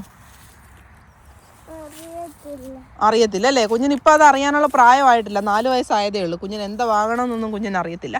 പക്ഷെ കുഞ്ഞ് എന്തേലുമൊക്കെ ആകും അല്ലേ? അതാണ് ഗുഡ് ഗേളാണ് ഏവക്കുട്ടൻ. ഞാൻ ചോദിക്കുമായിരുന്നു ഏവക്കുട്ടനോട്, ഏവക്കുട്ടൻ വലുതാകുമ്പോൾ ജോലിക്കൊക്കെ പോയിക്കോളൂ എന്ന്, സ്വന്തം കാര്യം നോക്കിക്കോളാം എന്ന് പറഞ്ഞിട്ടുണ്ട്. അത്രേ ഉള്ളൂ. അതായത് 10-18 വയസ്സാകുമ്പോഴേ ഇവിടുത്തെ കുട്ടികളൊക്കെ എന്ന് വെച്ച് കഴിഞ്ഞാൽ ഈ ഡേ കെയറിലൊക്കെ പോയി കഴിയുമ്പോഴത്തേക്ക് അവർക്ക് സ്വന്തമായിട്ട് അവരുടെ ഡ്രസ്സുകളും കാര്യങ്ങളും ഒക്കെ എടുത്തു വെക്കാൻ തുടങ്ങും, സ്വന്തമായിട്ട് കഴിക്കാൻ തുടങ്ങും. അങ്ങനെയൊക്കെ ഉണ്ട്. കുട്ടിയൊക്കെ ആണെങ്കിൽ സ്വന്തമായിട്ട് എല്ലാ കാര്യങ്ങളും നോക്കും. ഡ്രസ്സ് ഇടുന്നതും കാര്യങ്ങളും എല്ലാം കൊണ്ടുവെക്കുന്നതും എല്ലാം ഇതേ പ്രായത്തിൽ തുടങ്ങും. പിന്നെ സ്കൂളിലൊക്കെ പോകാൻ തുടങ്ങുമ്പോഴത്തേക്ക് ഇവർ ചെറിയ പാർട്ട് ടൈം ജോബിനൊക്കെ ഇവരെ പ്രാക്ടീസ് ചെയ്യും. അവർക്ക് ചെറിയ ശമ്പളം കിട്ടും. ഇവരെ എന്തൊക്കെ പഠിപ്പിക്കും? ഓൾമോസ്റ്റ് എല്ലാ കാര്യങ്ങളും പഠിപ്പിക്കും. ഒരാൾ എങ്ങനെ ജീവിക്കണം, ഇവര് ഒരു സ്വന്തമായിട്ട് എങ്ങനെ ജീവിക്കണം എന്നുള്ള എല്ലാ കാര്യങ്ങളും പഠിപ്പിക്കും. തയ്ക്കാൻ പഠിപ്പിക്കും. ഇപ്പം എനിക്കാണ് തയ്യലൊന്നും അറിയത്തില്ല. ഇപ്പം നമ്മൾ ഡ്രസ്സിൽ കയറി പോയി കഴിഞ്ഞാൽ ഇവിടെ എനിക്ക് ഒരു സ്റ്റിച്ചിങ് സെന്റർ പോലും അറിയത്തില്ല. എൻ്റെ കൂടെ വർക്ക് ചെയ്യുന്ന എൻ്റെ കോളീഗ്സ് ആണെങ്കിൽ ആണുങ്ങളാണെങ്കിലും പെണ്ണുങ്ങളാണെങ്കിൽ എല്ലാവർക്കും സ്വന്തമായിട്ട് തയ്ക്കാനും കാര്യങ്ങളും വണ്ടി റിപ്പയർ ചെയ്യാൻ അറിയാം, ഇലക്ട്രിക്കൽ വർക്ക് അറിയാം, പ്ലംബിംഗ് വർക്ക് അറിയാം. ഓൾമോസ്റ്റ് എല്ലാ പണികളും ഇവർക്ക് പഠിപ്പിക്കും. ഇവരെല്ലാം സ്കൂളിൽ നിന്നേ പഠിക്കും. ഇവരൊരു പ്രായപൂർത്തിയാകുന്ന ഒരു അഡൽട്ട് ആകുന്ന സമയത്ത് ഇവർ ഓൾറെഡി എല്ലാ കാര്യങ്ങളും സ്വന്തമായിട്ട് ചെയ്യാൻ പ്രാപ്തരായിരിക്കും. എന്നിട്ട് അവരവരുടെ കാര്യം നോക്കി ജീവിക്കാനും തുടങ്ങും. നമ്മുടെ നാട്ടിൽ ഇപ്പോഴത്തെ എൻ്റെ ഒരു അനിയന്റെ കാര്യമൊക്കെ പറയണേ 33 വയസ്സായിട്ടുണ്ട്. ഇപ്പോഴും പാത്രം വരെ കഴുകുന്നത് അമ്മയാണ്, ഇടുന്ന ഡ്രസ്സ് കഴുകുന്നത് അമ്മയാണ്. സോ അങ്ങനത്തെ എത്രയോ ആൾക്കാരുണ്ടായിരിക്കും നമ്മുടെ നാടുകളിൽ. സോ നമ്മുടെ പേരന്റിങ്, നമ്മുടെ വിദ്യാഭ്യാസം ഒക്കെയാണ് ഇത് പ്രശ്നം. നമ്മുടെ മക്കൾക്ക് കുഞ്ഞിലെ എല്ലാ കാര്യങ്ങളും പറഞ്ഞു കൊടുക്കുന്നത് വളരെ നല്ലതാണ്. ഫ്യൂച്ചറിൽ അവരെ നമ്മൾ ട്രെയിൻ ചെയ്യിപ്പിക്കണം. അതായത് നമുക്കൊണ്ട് പറ്റുന്ന നല്ല കാര്യങ്ങൾ. ഇപ്പൊ അവര് ഒരു ഡ്രസ്സ് ഊരി അവിടെ ഇട്ട് കഴിഞ്ഞാൽ മോനെ അതെടുത്ത് അവിടെ വെക്ക് എന്ന് പറയണം. അവരെ കൊണ്ട് ചെയ്യിക്കണം. അയ്യോ അത് ആൺകുട്ടി, അവനെ കൊണ്ട് ചെയ്യിക്കണ്ട. അങ്ങനെയല്ല, അവനത് ചെയ്യണം. പെൺകുട്ടിയാണല്ലോ ആൺകുട്ടിയാണല്ലോ അവനത് ചെയ്യണം. അതൊക്കെ കൊണ്ടാണ് നമ്മുടെ നാട്ടിൽ ഇപ്പോഴും ഇത്രയും വയസ്സായിട്ടും പേരൻസിനെ ഡിപ്പെൻഡ് ചെയ്ത് ജീവിക്കുന്ന മക്കള്. അതൊരു ഭയങ്കര മോശം കാര്യം തന്നെയാണ്. 10-33 വയസ്സൊക്കെ എന്ന് പറഞ്ഞു കഴിഞ്ഞാൽ സ്വന്തം കാലിൽ ജീവിച്ച് തീരേണ്ട സമയമാവും. നമ്മുടെ സിസ്റ്റത്തിന്റെ ഒരുപാട് പ്രശ്നങ്ങൾ, സിസ്റ്റത്തിന്റെ പ്രശ്നമാണ്. സിസ്റ്റമാണല്ലോ അത് നമുക്ക് ഭയങ്കര പാടാണ് തിരുത്താൻ. ഇവിടുത്തെ കാര്യങ്ങൾ ഞാൻ പറയാം, അതൊന്നും എനിക്ക് നാട്ടിൽ ആരെ തിരുത്താനോ അല്ലെങ്കിൽ സിസ്റ്റം മാറ്റാനോ ഒന്നും ഒരിക്കലും പറ്റത്തില്ല. നമ്മളെ തിരുത്താൻ വേണ്ടിയല്ല പറഞ്ഞത്, നമ്മുടെ ആ ഒരു അനുഭവങ്ങൾ നമ്മൾ ഷെയർ ചെയ്യുന്നതാണ്. ഇവിടുത്തെ കാര്യങ്ങൾ ഞാനിപ്പോ എന്റെ സുഹൃത്തിന്റെ കാര്യം പറഞ്ഞില്ലേ, അവനാണെങ്കിൽ ഏകദേശം 21 വയസ്സിൽ കല്യാണം കഴിച്ചു, സ്വന്തമായിട്ട് വീട് വാങ്ങിച്ചു, എല്ലാ കാര്യങ്ങളും ലൈഫിൽ സക്സസ് ആണ്. ജോലിയുണ്ട്, വണ്ടിയുണ്ട്. 24 വയസ്സ് 25 വയസ്സാകാൻ പോകുന്നു. ഇപ്പൊ 2 കുട്ടികളുണ്ട്, 2 കാറുണ്ട്, എല്ലാം ഉണ്ട്. ഓൾമോസ്റ്റ് അവരുടെ ലൈഫ് സക്സസ് ആണ്. അതായത് 24 വയസ്സിൽ എല്ലാം സക്സസ് ആകുന്ന ഒരു സിസ്റ്റമാണ് നമ്മുടെ നാട്ടിലെന്ന് വെച്ച് കഴിഞ്ഞാൽ. ഇപ്പം എനിക്കാണെങ്കിലും 35-36 വയസ്സായി. ഷാരി ഞങ്ങൾ ഒരേ പ്രായക്കാരാണ്. അപ്പം ഞങ്ങൾക്കാണെങ്കിൽ ഞങ്ങളുടെ മോക്ക് 4 വയസ്സായുള്ളൂ. മനസ്സിലായില്ലേ? ഏവയൊന്ന് വലുതായ സ്വന്തം പ്രാപ്തിയിലാകുമ്പോഴത്തേക്ക് നമ്മള് ആയിപ്പോവും. എനിക്ക് പറയുന്നത് കുറച്ച് നേരത്തെയൊക്കെ കല്യാണം കഴിച്ചു കഴിഞ്ഞാല് നല്ലതാണ്. നമ്മുടെ മക്കള് വളർന്ന് വലുതാകുമ്പോഴത്തേക്ക് 40 വയസ്സ് 45 വയസ്സിലാണെങ്കിൽ നമുക്ക് ലൈഫ് കുറച്ചും കൂടെ എൻജോയ് ചെയ്യാൻ പറ്റും. ഇവനൊക്കെ കണ്ടില്ലേ, 21 വയസ്സിൽ കല്യാണം കഴിച്ചു, കുട്ടിയുണ്ട്, സ്വന്തം കാലിൽ നിൽക്കാൻ തുടങ്ങി. ഇവിടെ ഓൾമോസ്റ്റ് എല്ലാവരും അങ്ങനെയാണ്. തന്നെയാണ്. കുറച്ച് നേരത്തെ കല്യാണം കഴിക്കുന്നവരാണ്. അവർക്ക് കുട്ടികളും ഒക്കെ ആകും. അതെ. അപ്പം അച്ഛനെയും മോളെയും കണ്ട് സന്തോർ മമ്മി ഡാഡി എന്ന് പറയത്തില്ല, അതേപോലെയാണ് അതേപോലാണ് ഇവിടെ എല്ലാരും. അന്നയുടെ അമ്മയെ കണ്ടപ്പോഴത്തേക്ക് സിസ്റ്റർ ആണോന്ന് ചോദിച്ചു അന്നയുടെ. കാരണം സിസ്റ്റർ ഒന്നും അല്ല, അവര് അമ്മയാണ്. അവർക്കപ്പൊ കുഞ്ഞിലേ തന്നെ കുട്ടികളുണ്ട്. അവർക്ക് എത്ര മക്കളുണ്ടെന്ന് പറഞ്ഞു, അവര് 3-4 മക്കൾ അവർക്കുണ്ട്. അന്ന ഒറ്റ മോളൊന്നും അല്ല. സിബ്ലിങ്സ് ആയിട്ട് 3 പേരുണ്ട്. 3 പേരുണ്ട്. പിന്നെ അച്ഛന്റെ വകയിലും 2 പേരുണ്ട്. 2 പേരുണ്ട്. അങ്ങനെ 5 പേരുണ്ട് അവര്. അന്ന ഒറ്റ മോളാണെന്ന് പലരും ചോദിച്ചെന്താണെന്നറിയാവോ? അവരുടെ വീട്ടിൽ വേറെ കുട്ടികളെ കാണുന്നില്ല. കാരണം അവരുടെ പ്രായമായപ്പോഴത്തേക്ക് അവിടുന്ന് പോയി. അവിടെ വേറെ ഇല്ല. ഇപ്പൊ അന്ന മാത്രമല്ല, അന്നയ്ക്ക് 12 വയസ്സ്. അന്ന ഒരു 2-3 വയസ്സൂടെ കഴിഞ്ഞു അന്ന ഇപ്പോഴും പറയുന്നുണ്ട്, ഞാൻ വലുതായി കഴിഞ്ഞാൽ ഞാൻ ഉടനെ ഹെൽസിങ്കി പോവാ, എനിക്ക് ഇവിടെ വേണ്ട എന്നാണ് അന്ന പറയുന്നത്. കാരണം വെച്ച് കഴിഞ്ഞാൽ അവരുടെയൊക്കെ ഡ്രീം ഇപ്പോഴേ തുടങ്ങിക്കഴിഞ്ഞു. അവർക്കൊരു 16 വയസ്സാകുമ്പോൾ ഒറ്റയ്ക്ക് ജീവിക്കണം, സ്വന്തം കാര്യം നോക്കി പോകണം. സ്വന്തം കാര്യം നോക്കാന്ന് വെച്ച് കഴിഞ്ഞാൽ ഇപ്പൊ തൊഴിലാണെങ്കിലും വിദ്യാഭ്യാസം ആണെങ്കിലും അവർക്കൊരു ഇഷ്ടമുള്ള അന്നൊക്കെ അത്ലറ്റ് ആകണം, അങ്ങനത്തെ കാര്യങ്ങളൊക്കെയാണ്. ഇവിടെ നിന്ന് കഴിഞ്ഞാൽ ഒന്നും നടക്കത്തില്ല. അപ്പൊ അങ്ങോട്ട് മൂവ് ആവണം എന്നൊക്കെ പറഞ്ഞ് ഇങ്ങനെ ഇരിക്കാം. നമ്മുടെ നാട്ടിലെ കുട്ടികളെക്കാൾ ഇവിടെ ഉള്ളവർ ഒരുപാട് മെച്ചുവേർഡാണ് പ്രായത്തില്. അന്നേ ശ്രീകുട്ടി ഒരേ പ്രായമാണ്, അതായത് വിനോദിന്റെ സിസ്റ്ററിന്റെ മോള്. പക്ഷെ രണ്ടുപേരുടെയും തിങ്കിങ് വളരെ അല്ലേ വ്യത്യസ്തമാണ്. അവളിപ്പോഴും കുട്ടിക്കളി എന്ന് പറയുന്നത് നമുക്കിപ്പോഴും അവള് കുട്ടിയായിട്ട്, പക്ഷെ അന്നെ നമ്മള് ട്രീറ്റ് ചെയ്യുന്നത് ഒരു കുട്ടിയായിട്ട് അങ്ങനെ ട്രീറ്റ് ചെയ്യാൻ പറ്റത്തില്ല. അവരുടെ പേഴ്സണാലിറ്റി എപ്പോഴും ഉണ്ട്. അവർക്ക് ഭയങ്കര മെച്ചുവേർഡാണ് ഇവിടുത്തെ കുട്ടികളൊക്കെ. അതൊക്കെ കൊണ്ട് തന്നെ ഫിൻലാൻഡ് ഹാപ്പിയസ്റ്റ് കൺട്രി ആണെന്നുള്ള ചോദിക്കുക ഒറ്റ കാരണമൊന്നും ഇല്ല നമുക്ക് പറയാനായിട്ട്. ഇതൊന്നും അല്ല ഹാപ്പി എന്ന് പറഞ്ഞു കഴിഞ്ഞാൽ എപ്പോഴും ചിരിച്ചോണ്ടിരിക്കുക എന്നുള്ളതല്ല ആൾക്കാർ. ഇവിടെ ഞാൻ പറഞ്ഞില്ലേ, ഇവിടെ സൂയിസൈഡ് റേറ്റ് ഉണ്ടെന്ന് പലരും പറയാനുണ്ട്. ഇവിടെ ഉണ്ട്, ഡിപ്രഷൻ ഉണ്ട്, സൂയിസൈഡ് ഉണ്ട്. നമ്മുടെ നാട്ടിലും ഉണ്ട്. ഇവിടുത്തെ പോപ്പുലേഷൻ വെച്ചിട്ടായിരിക്കും, പക്ഷെ നമ്മുടെ നാട്ടിൽ അത്രയും ക്രൈം ഇല്ല. അതെ, ക്രൈം എന്തായാലും ഇല്ല. അഴിമതി വളരെ അഴിമതി രഹിത രാജ്യമാണ്. അഴിമതിയൊന്നും ഇല്ല എന്ന് വേണേ പറയാം. നമ്മുടെ നാട്ടിലെ വെച്ച് നോക്കുവാണെങ്കിൽ ഇവിടെ ഇല്ലാന്ന് തന്നെ പറയണം അല്ലേ? നമ്മുടെ നാട്ടിലൊക്കെ എന്തോരം അഴിമതിയാണ് നടക്കുന്നത്. അതായത് ഇപ്പൊ ഏത് പാർട്ടി വന്നാലും ആര് ഭരിച്ചാലും അഴിമതി നടക്കും. ഒരു പാർട്ടിയെ സപ്പോർട്ട് ചെയ്ത് പറയല്ല, ആര് വന്നാലും അഴിമതി ആയിരിക്കും. നമ്മള് ജനങ്ങള് ജനാധിപത്യം എന്നൊക്കെ പറയുമെങ്കിലും അവിടെ എപ്പോഴും ഭരിക്കുന്ന പാർട്ടിയുടെ ആധിപത്യം തന്നെയായിരിക്കും. ഏത് പാർട്ടി വന്ന് ഭരിച്ചെന്ന് പറഞ്ഞാലും. പാർട്ടിയുണ്ട്, എനിക്കും പാർട്ടിയുണ്ട്, ഷാരിക്കും പാർട്ടിയുണ്ട്. നമ്മളങ്ങനെ ഒരാളെ പാർട്ടിക്കാരെ കുറ്റം പറയുന്നൊന്നുമല്ല.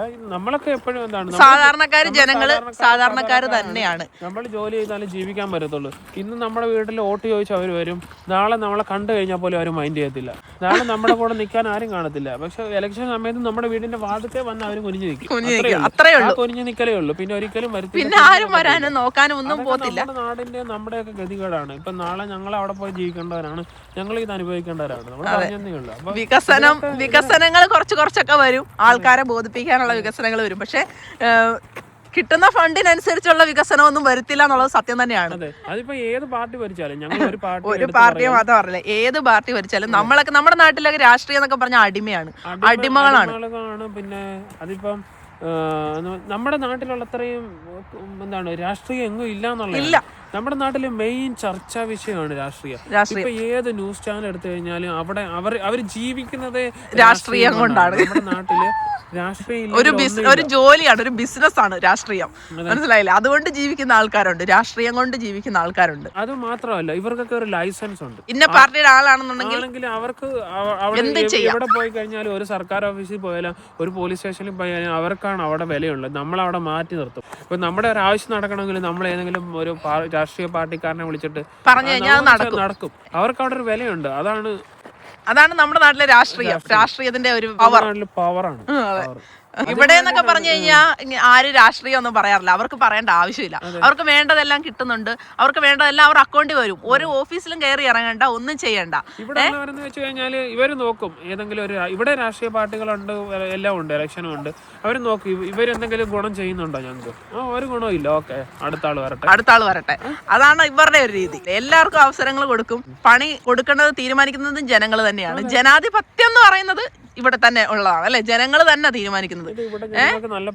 നമ്മുടെ നാട്ടിൽ ജനാധിപത്യം ഒന്നും ഇല്ല, പറച്ചില് മാത്രമേ ഉള്ളൂ. നമ്മളൊക്കെ അടിമകളാണ്.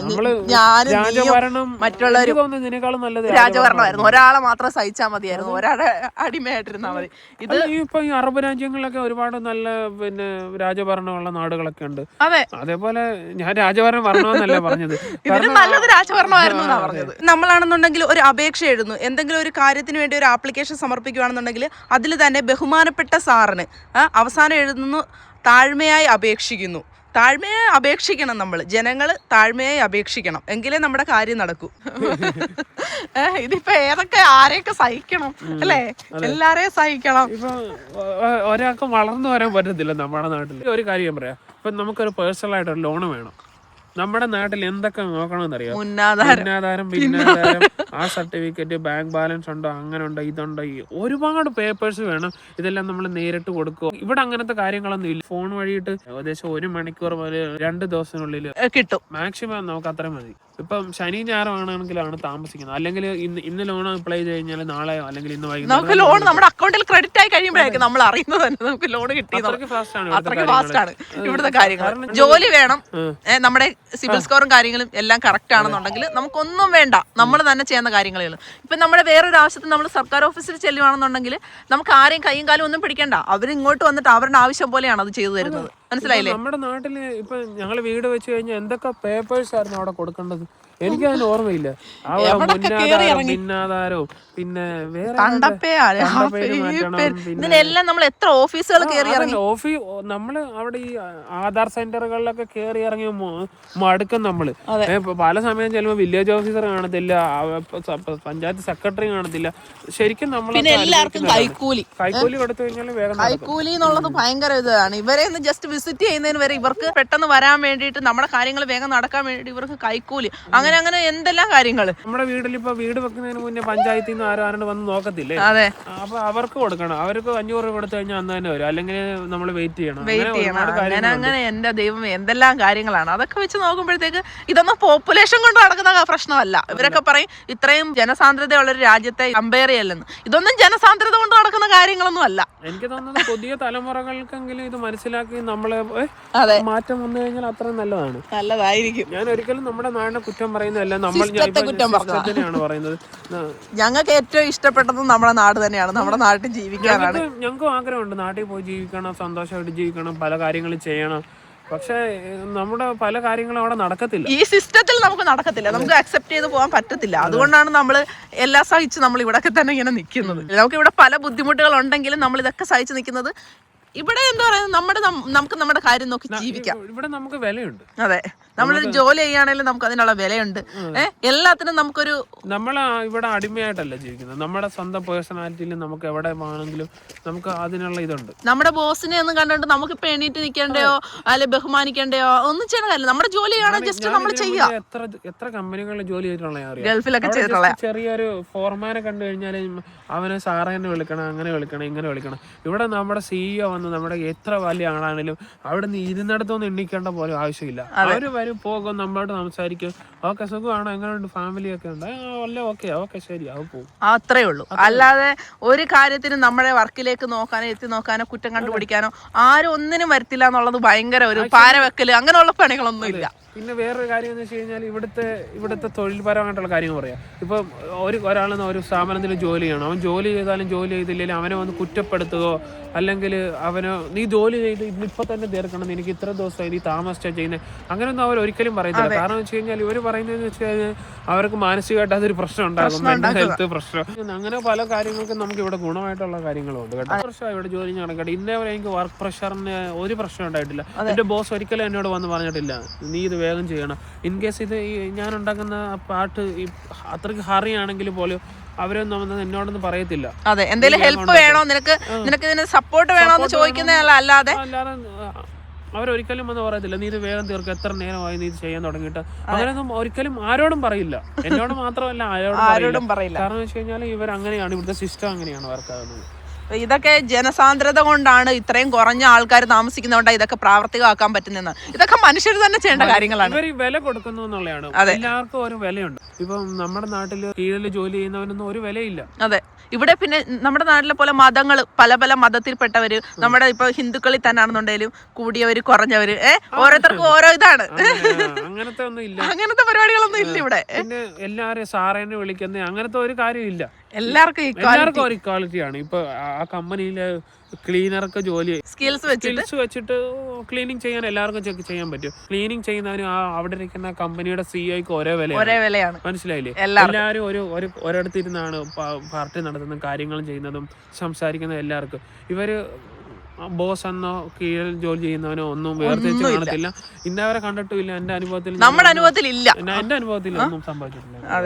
ഞാൻ ഗൾഫിലൊക്കെ ജോലി ചെയ്തിട്ടുള്ള, ഞാൻ കണ്ടിട്ടുള്ളതാണ്, അനുഭവിച്ചിട്ടുള്ളതാണ്.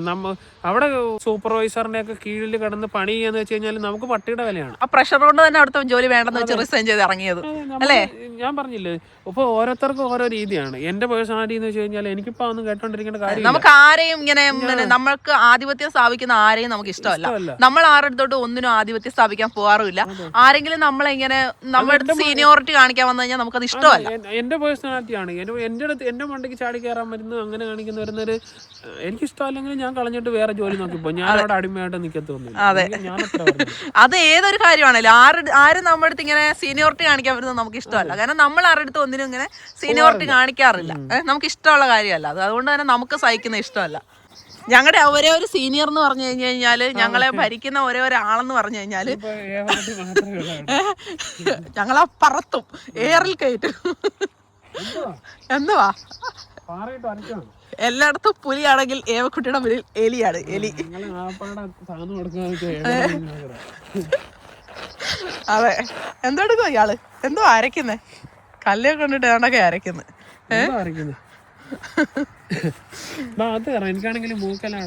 അതെ, കുറച്ചു നേരം നിന്ന് കഴിഞ്ഞപ്പോ ഏവക്കുട്ടൻ എന്തായാലും ഇപ്പം വെളിയിൽ ഇങ്ങനെ നിൽക്കുമ്പോഴത്തേക്ക് കുറച്ചു നേരം അവർക്ക് ഇങ്ങനെ ഓടി നടന്ന് കളിക്കുകയും ചെയ്യാം, നമുക്ക് പറയുന്ന കാര്യങ്ങളൊക്കെ പറയുകയും ചെയ്യാം. ഇപ്പൊ എല്ലാ ദിവസവും നമുക്ക് അവധിയാന്ന് കരുതി വീടിന്റെ ഉള്ളിൽ ഇങ്ങനെ അടച്ചു കെട്ടി ഇരിക്കാനൊക്കെ ഒത്തില്ലല്ലോ.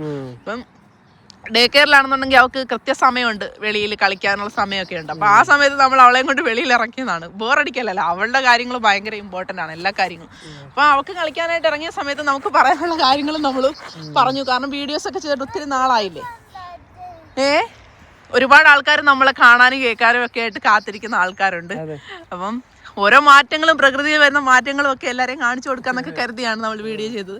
എങ്ങനെ മഞ്ഞ് മൂടി കിടന്നിരുന്ന പ്രദേശമാണ് അല്ലേ ഇവിടെ എല്ലാം. ഇപ്പൊ എല്ലാം മാറി. ഇനി ഉടനെ തന്നെ ഇനി പച്ചപ്പ് ഹരിതാവയും പിന്നെ പൂക്കളും ചെടികളും അടിപൊളിയാവും. അതെ, ഇപ്പൊ മരുഭൂമിയായി കിടക്കും. ഇനി 4 ഒട്ടത്തിന് കൂടെ വാങ്ങിച്ചു കഴിഞ്ഞു കഴിഞ്ഞാൽ കറക്കാം. അതെ, എന്താ അല്ലേ. ഞങ്ങളിത് പറഞ്ഞു ചിരിക്കാറുണ്ട്. ഞങ്ങൾക്ക് ഇവരൊക്കെ കോമഡി, ഭയങ്കര കോമഡിയാണ് ഞങ്ങൾക്ക്. കാരണം മറ്റുള്ളവരുടെ ലൈഫിലേക്ക് ഇങ്ങനെ വന്നിട്ട് ഓരോന്ന് ചെയ്യുന്ന ആൾക്കാരെ ഇങ്ങനെ എത്തി നോക്കി കുറ്റം കണ്ടുപിടിച്ച് കുറ്റം പറഞ്ഞിരിക്കുന്ന ആൾക്കാർ ഞങ്ങൾ കോമഡി പീസുകളാണ്. നിങ്ങളുടെ സ്വന്തമായിട്ടുള്ള വില കളയാതിരിക്കുക, നിങ്ങളുടെ പേഴ്സണാലിറ്റി ജീവിക്കുക. നമ്മളെ ഒരാൾ ചീത്ത വിളിക്കുന്നത് കമന്റ് ആയിട്ട് കണ്ടിടുമ്പോൾ നമ്മളെ കാണുന്ന സഹോദരനോ സഹോദരിയോ സുഹൃത്തുക്കളൊക്കെ ഉണ്ടാവും, അവർക്ക് വേദനിക്കും, നമുക്ക് വേദനിക്കും. അങ്ങനെ ചെയ്യാതിരിക്കുക. നിങ്ങൾക്ക് ഇഷ്ടമില്ലെങ്കിൽ നിങ്ങൾ അത് മൈൻഡ് ചെയ്യാതിരിക്കുക. ഒരാളെ എന്താണ് പേഴ്സണലി കളിയാക്കാതിരിക്കുക. എനിക്ക് അത്ര പറയാനുള്ളത്. ഇപ്പൊ നമ്മൾ പറയാറില്ലേ സ്കൂളുകളിൽ ബുള്ളിങ് ഉണ്ട്, അതുണ്ട്. നമ്മൾ ചെയ്യുന്നതും ഇത് തന്നെയാണ്, മനസ്സിലായില്ല. ജാതി പറഞ്ഞാലും മതം പറഞ്ഞാണെങ്കിലും എന്തിന്റെ പേരിലാണെങ്കിലും പണത്തിന്റെ പേരിലാണെങ്കിലും മറ്റുള്ളവരെ കളിയാക്കാതിട്ട് സന്തോഷിക്കുന്നത് വെറും ക്രിമിനലുകളാണ്, മനസ്സിലായില്ല. എനിക്ക് അങ്ങനെ പറയാനുള്ളത്. ക്രിമിനലാണ്, അവരുടെ മൈൻഡ് ക്രിമിനലാണ്, മനസ്സിലായില്ല. അങ്ങനെ ചെയ്തിട്ട് ഒരു കാര്യമില്ല. നിങ്ങൾ നിങ്ങളുടെ വില കളയാതെ നിങ്ങൾ സ്വന്തമായിട്ട് അത്രേ ഉള്ളൂ. ഞാൻ നല്ലത് ചെയ്തില്ലെങ്കിലും മറ്റുള്ളവരെ എന്താ ദ്രോഹിക്കാതിരിക്കുക. അതാണ്, അവരവരുടെ കാര്യം നോക്കി ജീവിക്കുക. അതെ, ഞങ്ങൾ ഏറ്റവും നല്ലവരൊന്നും അല്ല. ഞങ്ങൾക്ക് കുശുമ്പുണ്ട്, ഇഷ്ടമല്ലാത്തവരുണ്ട്, എല്ലാം ഉണ്ട്. പക്ഷെ ഞങ്ങൾ പേഴ്സണലി ഒരാളെ പോയി ഒരു അങ്ങോട്ട് പോയി കളിയാക്കുകയോ കുത്തി നോവിക്കുകയോ ഒരു കമന്റ് ഇട്ട രീതിയിൽ പോലും, കാരണം ഇപ്പോൾ സോഷ്യൽ മീഡിയ വഴിയാണ് എല്ലാ കാര്യങ്ങളും നടക്കുന്നത്. ഒരു കമന്റായി പോലും നമ്മൾ ഒരാളെ കളിയാക്കുക. അതാണ് ഞാൻ പറഞ്ഞത്, നമുക്ക് ഡയറക്റ്റ് ഇങ്ങനെ ശത്രുക്കൾ ഉണ്ടാവും. ഈ സോഷ്യൽ മീഡിയയിൽ നമ്മൾ പോലും അറിയാതെ ശത്രുക്കൾ ഉണ്ടാകുക എന്ന് പറയുന്നത് ഭയങ്കര ഒരു ഇപ്പൊ നമ്മുടെ അയലത്തുകാരനോട് ചിലപ്പോൾ നമ്മൾ ഭൂമി തർക്കമായിട്ട് ശത്രുത ഉണ്ടാകും, അല്ലെങ്കിൽ എന്തെങ്കിലും ഒരു അങ്ങനെ ബന്ധക്കാരുമായിട്ട് ചിലപ്പോൾ സ്വത്തിന് തർക്കം ഉണ്ടാകും. പക്ഷെ ഒരിക്കലും അറിയാത്ത ഒരു വ്യക്തിയെ സോഷ്യൽ മീഡിയ വഴി ശത്രു അത് ഒരു വല്ലാത്തൊരു കാര്യം തന്നെയാണ് അല്ലേ. അതെ, ഇവൻ നമ്മുടെ മാൻ ഉണ്ടാക്കിയ സമയത്ത് ഇത് നേരിട്ട് കണ്ടു, നമ്മൾ എവിടെയോ കൊടുത്ത ചെയ്യിച്ച് നേരിട്ട് കണ്ടു, മാൻ കണ്ടു എന്ന് വരെ പറയുന്ന ആൾക്കാരുണ്ട്. എന്തിനാണ് ഇങ്ങനൊക്കെ പറയുന്നത്? നമ്മുടെ ഹാർഡ് വർക്ക്, നമ്മുടെ കഷ്ടപ്പാട് അവർ കളിയാക്കുന്നതിന് തുല്യമാണ് ഒരാളുടെ ഹാർഡ് വർക്ക്. നമ്മൾ ചെയ്യുന്നത് നല്ലത്, മറ്റുള്ളവർ ചെയ്യുന്നത് നമ്മൾ ചെയ്ത ആഹാ, മറ്റുള്ളവർ ചെയ്ത ഓഹോ, അങ്ങനത്തെ ഒരു മെന്റാലിറ്റി ഉണ്ടല്ലോ. അതൊക്കെയാണ് എനിക്ക് മനസ്സിലാകാത്തത്. അവരവരുടെ ഹാർഡ് വർക്കാണ്, അവരവർ ചെയ്യുന്നു, അവരവർ നേടുന്നു. എന്താ നേടിയാലും നഷ്ടപ്പെട്ടാലും അവരവരുടെ ആ ഒരു ഇതാണ് അല്ലെ, അതിലൊക്കെ കളിയാക്കാൻ നിങ്ങൾക്ക് എന്താ സാധിക്കും. എനിക്കറിയത്തില്ല ഇത്തരം മെന്റാലിറ്റി ഉള്ള ആൾക്കാരോട്. എനിക്കാണെങ്കിൽ സത്യം പറഞ്ഞു കഴിഞ്ഞാൽ എനിക്ക് അറിയത്തില്ല അവരോടുള്ള മെന്റാലിറ്റി എന്താ അത്. ഇവര് കോമഡി പീസാണോ, ഇവരോട് സഹതാപമാണോ, ഇവരോട് ദേഷ്യമാണോ, എനിക്കത് പറഞ്ഞറിയാൻ പറ്റാത്തൊരു വികാരമാണ് ഇത്തരം ആൾക്കാരോട് എനിക്ക് തോന്നുന്നത്. അപ്പം നമ്മുടെ ഇത്രയും വലിയ ഹാർഡ് വർക്കിനെ എന്നും പറയാൻ നമ്മൾ എവിടെയോ കൊടുത്ത് ചെയ്യിച്ചു എന്നൊക്കെ ഇങ്ങനെയൊക്കെ പറഞ്ഞുകൊണ്ട് നിങ്ങൾക്ക് എന്ത് കിട്ടാൻ. പക്ഷെ അത് നമുക്കിപ്പോ ആരെ പ്രൂവ് ചെയ്യണ്ടല്ലോ. നമ്മുടെ വീഡിയോസ് കാണുന്നവർക്കും നമ്മളെ ഇഷ്ടപ്പെടുന്നവർക്കും അറിയാം നമ്മളെല്ലാ വീഡിയോസും ഇടുന്നത്. നിങ്ങൾക്കിപ്പോ മറ്റുള്ളവരെ മണ്ടന്മാരാക്കാൻ ബോധിപ്പിക്കാൻ വേണ്ടിയല്ല, നമ്മൾ നമ്മുടെ സന്തോഷത്തിന് നമ്മുടെ ഇഷ്ടത്തിന് നമ്മുടെ സ്കില്ല് വളർത്തിയെടുക്കാൻ വേണ്ടി നമ്മൾ ചെയ്യുന്നു. സോ കാണുന്നവർ കാണുന്നു, പോകുന്നു, കമന്റ് ഇടുന്നു, അത്രേ ഇതേ ഉള്ളൂ. ഞങ്ങൾക്ക് ഇങ്ങനെ ചെയ്യുന്ന ഇങ്ങനെ നമ്മളെ കളിയാക്കുമ്പോഴാണ് ഞാൻ പറഞ്ഞിട്ടില്ല, നമ്മളെ നെഗറ്റീവ് പറയുമ്പോഴോ കളിയാക്കുമ്പോഴോ ഞങ്ങൾക്ക് കുറച്ചും കൂടെ എന്താണ് ഇത് ചെയ്യാനും കുറച്ചും കൂടെ സ്പിരിറ്റ് കൂടുന്നത്. അതെ, അപ്പൊ ഞങ്ങൾക്ക് എനർജി തരാതിരിക്കുക, ഞങ്ങളെ ഇങ്ങനെയൊക്കെ പറഞ്ഞ് എനർജി തരാതിരിക്കുക എന്നുള്ളത്. കാരണം ഞങ്ങളുടെ കുഞ്ഞുനാള് തൊട്ടേ ഞങ്ങളെ ഓരോരുത്തരോരോന്ന് പറഞ്ഞത് വെച്ചിട്ടാണ് നമ്മൾ ഇന്ന് വരെ ഇവിടെ വരെ വന്ന് എത്തി നിൽക്കുന്നത്. നമ്മുടെ ജീവിതത്തിൽ പല അനുഭവങ്ങളും ഉണ്ടായിട്ടുണ്ട്. ആ അനുഭവങ്ങളാണ് നമ്മളെ മുന്നോട്ട് നയിക്കുന്നത്. അപ്പൊ ഇതേപോലെ നമ്മളെ ആർക്കും ഒന്നും പറഞ്ഞു തളർത്താൻ പറ്റത്തില്ല. ഇപ്പൊ ഒരു വാനം ഉണ്ടാക്കി, ഇനി ഉണ്ടാക്കണം, ഇനി ഉണ്ടാക്കും. ഞങ്ങൾക്ക് ഞങ്ങളുടെ കണ്ടന്റ് ആണെന്ന് കരുതി ഒരു കുഴപ്പമില്ല, നിങ്ങൾ കരുതിക്കോ, ഞങ്ങൾക്കൊരു വിഷയമൊന്നുമല്ല. അതെ, ഇഷ്ടമാണ്, നമ്മുടെ ഇഷ്ടത്തിനാണ് നമ്മൾ ജീവിക്കേണ്ടത്. ഇപ്പൊ ഞങ്ങൾക്ക് വേറെ വാനം ഉണ്ടാക്കണം, ഇത് വിറ്റിട്ട് പുതിയത് വാങ്ങിച്ചു ഇനിയും ഉണ്ടാക്കും. മനസ്സിലായില്ലേ? നമ്മളെ ഇഷ്ടമുള്ളവർ കാണും, സപ്പോർട്ട് ചെയ്യേണ്ടവർ സപ്പോർട്ട് ചെയ്യും, അങ്ങനെയൊക്കെയാണ്. നമുക്ക് ഇഷ്ടമാണെങ്കിൽ ഉണ്ടാക്കും, ഇഷ്ടമില്ല ഉണ്ടാക്കത്തില്ല. വീഡിയോസ് ഇടണോ, ഇഷ്ടമാണെങ്കിൽ ചെയ്യും, ഇഷ്ടമില്ല ചെയ്യത്തില്ല. അത് എല്ലാം നമ്മുടെ ഇഷ്ടമാണ്, എല്ലാം നമ്മുടെ ഇഷ്ടത്തിനാണ് ജീവിക്കുന്നത്. അതെ, നമ്മൾ ഇപ്പൊ ഞാൻ എല്ലാവരോടും പറയാണ്, ഈ വീഡിയോ കാണുന്നത് നിങ്ങൾ നിങ്ങളുടെ സ്വന്തം ഇഷ്ടത്തിന് ജീവിക്കുക, നിങ്ങളുടെ വ്യക്തിത്വത്തിൽ ജീവിക്കുക, അത്രേ ഉള്ളൂ. അപ്പൊ അത്രയൊക്കെ ഉള്ളൂ. ഇനിയിപ്പോ ഫുഡ് കഴിക്കട്ടെ. കുറെ നേരം സംസാരിച്ചത്, കുറെ നേരം കളിച്ചു, വെള്ളത്തിലെല്ലാം കളിച്ചു. ഇനി പോയിട്ട് ഫുഡ് കഴിക്കണം. പിന്നെ നാളത്തേക്ക് ജോലിക്ക് പോകാനുള്ള കാര്യങ്ങള്. അത് കളിച്ചതല്ല, ഷൂ കഴുകിയതാ. ഷൂ കഴുകിയതാ. അത് ചെയ്തോ, എന്തേ വൃത്തിയായോ? വൃത്തിയായത് ആ വെള്ളത്തില കുഞ്ഞു കഴുകുന്നത്. എവിടെ വെള്ളം കണ്ടു കഴിഞ്ഞാലും ഷൂ കഴുകണം. കളിക്കുവല്ലേ, വൃത്തിയാക്കുക, ഷൂ വൃത്തിയാക്കുക. അതെ, അപ്പൊ ഇനി എന്തായാലും നാളത്തെ ജോലിയും കാര്യങ്ങളും ഒക്കെ ആയിട്ട് നമുക്ക് മുന്നോട്ട് പോകണം. സമയം കിട്ടുന്നതനുസരിച്ച് നമ്മള് ബ്ലോഗ് ഒക്കെ ചെയ്യും. അല്ലേ? പിന്നെ മനസ്സിലായില്ലേ, ഞങ്ങള് പല കാര്യങ്ങളും ഇങ്ങനെ പഠിച്ചാണ് ചെയ്യാത്തത്. നമുക്ക് ഓരോ കാരണങ്ങളാണ്. മടി വരുമ്പോഴത്തേക്ക് നമുക്ക് ഓരോ കാരണങ്ങളാണ് ചെയ്യാതിരിക്കാനുള്ള. നമ്മൾ ചെയ്യാൻ ശ്രമിക്കാം. പിന്നെ ഷോർട്സും കാര്യങ്ങളും ഒക്കെ സ്ഥിരം ഇടയ്ക്കിടയ്ക്ക് ഇടുന്ന പോലെ ഇട്ടുകൊണ്ടേയിരിക്കും. ഷോർട്സ് വീഡിയോ ഇടാൻ എളുപ്പമാണ്. ലോങ് വീഡിയോ ചെയ്യാന്ന് വെച്ച് കഴിഞ്ഞാൽ നമ്മൾ ഒരുപാട് നേരം സമയം സ്പെൻഡ് ചെയ്യണം അതിന് വേണ്ടിയിട്ട്. ഞങ്ങൾക്ക് ഇഷ്ടമാണ്, പക്ഷെ അതിനുള്ള സമയം ഇല്ല. കാലാവസ്ഥ ബുദ്ധിമുട്ടുകൾ അങ്ങനെയൊക്കെയാണ്. ക്യാമ്പിംഗ് വീഡിയോ ഒക്കെ ഇടാനൊക്കെ, ക്യാമ്പിംഗ് നമ്മൾ എത്ര എണ്ണം ചെയ്തെന്ന് പോലും നമുക്ക് അറിയത്തില്ല. പക്ഷെ നമ്മൾ വീഡിയോസ് ഒന്നും ഇടാറും ചെയ്യാറും ഒന്നും ഇല്ല. ക്യാമ്പിംഗ് ഒക്കെ ഇഷ്ടം പോലെ നമ്മൾ ചെയ്തു, ഇനിയും ചെയ്യും. ഇനിയെന്ന് വെച്ച് കഴിഞ്ഞാല് ഇപ്പം വിന്റർ സമയത്ത് ക്യാമ്പിങ്ങിന് പോകുമ്പോൾ ചെയ്യാന്നുള്ള മെയിൻ ആയിട്ടുള്ള പരിപാടി എന്ന് വെച്ച് കഴിഞ്ഞാൽ വെളിയിലൊന്നും വെച്ച് വീഡിയോസ് ഒന്നും എടുക്കാൻ പറ്റത്തില്ല, തണുപ്പാണ്. അങ്ങനെ ഇങ്ങനെ ഡോർ തുറക്കുമ്പോഴാണ് തണുപ്പ് കയറും. അപ്പൊ ഇനി സമ്മർ ആകാൻ പോവാണ്, ഇനി കുറച്ചും കൂടെ നല്ല രീതിയിൽ ചെയ്യാം. വീഡിയോസ് ഒക്കെ ചെയ്യാം. അതിന്റെ കുറച്ച് കാര്യങ്ങൾ ഞങ്ങൾക്ക് പറയാനുണ്ട്. അതെ, അല്ല നമ്മളെ പലരും എൻ്റെ അടുത്ത് പറഞ്ഞായിരുന്നു, എൻ്റെ ഫ്രണ്ട്സ് ആണെങ്കിലും പറഞ്ഞായിരുന്നു, നമ്മുടെ വാനിന്റെ എന്താണ് ഫുൾ ഇത് ചെയ്തിട്ടില്ലാന്ന്. അത് പറയാം, അതാ പറഞ്ഞ. അപ്പൊ വാനിന്റെ വീഡിയോസ് ഒക്കെ നമ്മൾ ചെയ്യാം. ഒരുപാട് സന്തോഷമുള്ള കാര്യങ്ങളൊക്കെ നമുക്ക് പറയാനുണ്ട്. ഇപ്പൊ എന്തായാലും പോട്ടെ, ഏവക്കുട്ടിന് വിശക്കുന്നുണ്ട്, ഫുഡ് കഴിക്കണം, നാളത്തേക്ക് പോകാനുള്ള കാര്യങ്ങൾ. അതെ, പല കാര്യങ്ങളും ഇതിന്റെ ഇടയ്ക്ക് സംഭവിച്ചായിരുന്നു പറയാല്ലേ. ശരി, ഓക്കെ. അതെന്താ പിന്നെ വടിയെടുത്ത് അടിക്കുന്നാണോ? വടി കണ്ടോന്നാ കുഞ്ഞു പറഞ്ഞു. കുഞ്ഞു കണ്ടുപിടിച്ചേ എവിടെ കേട്ടോ. ഒരു ടാറ്റ കൊടുക്ക് എല്ലാവർക്കും. Bye bye. അച്ഛൻ ബൈ ബൈ പറയച്ചേ. Bye bye. Bye bye. See you.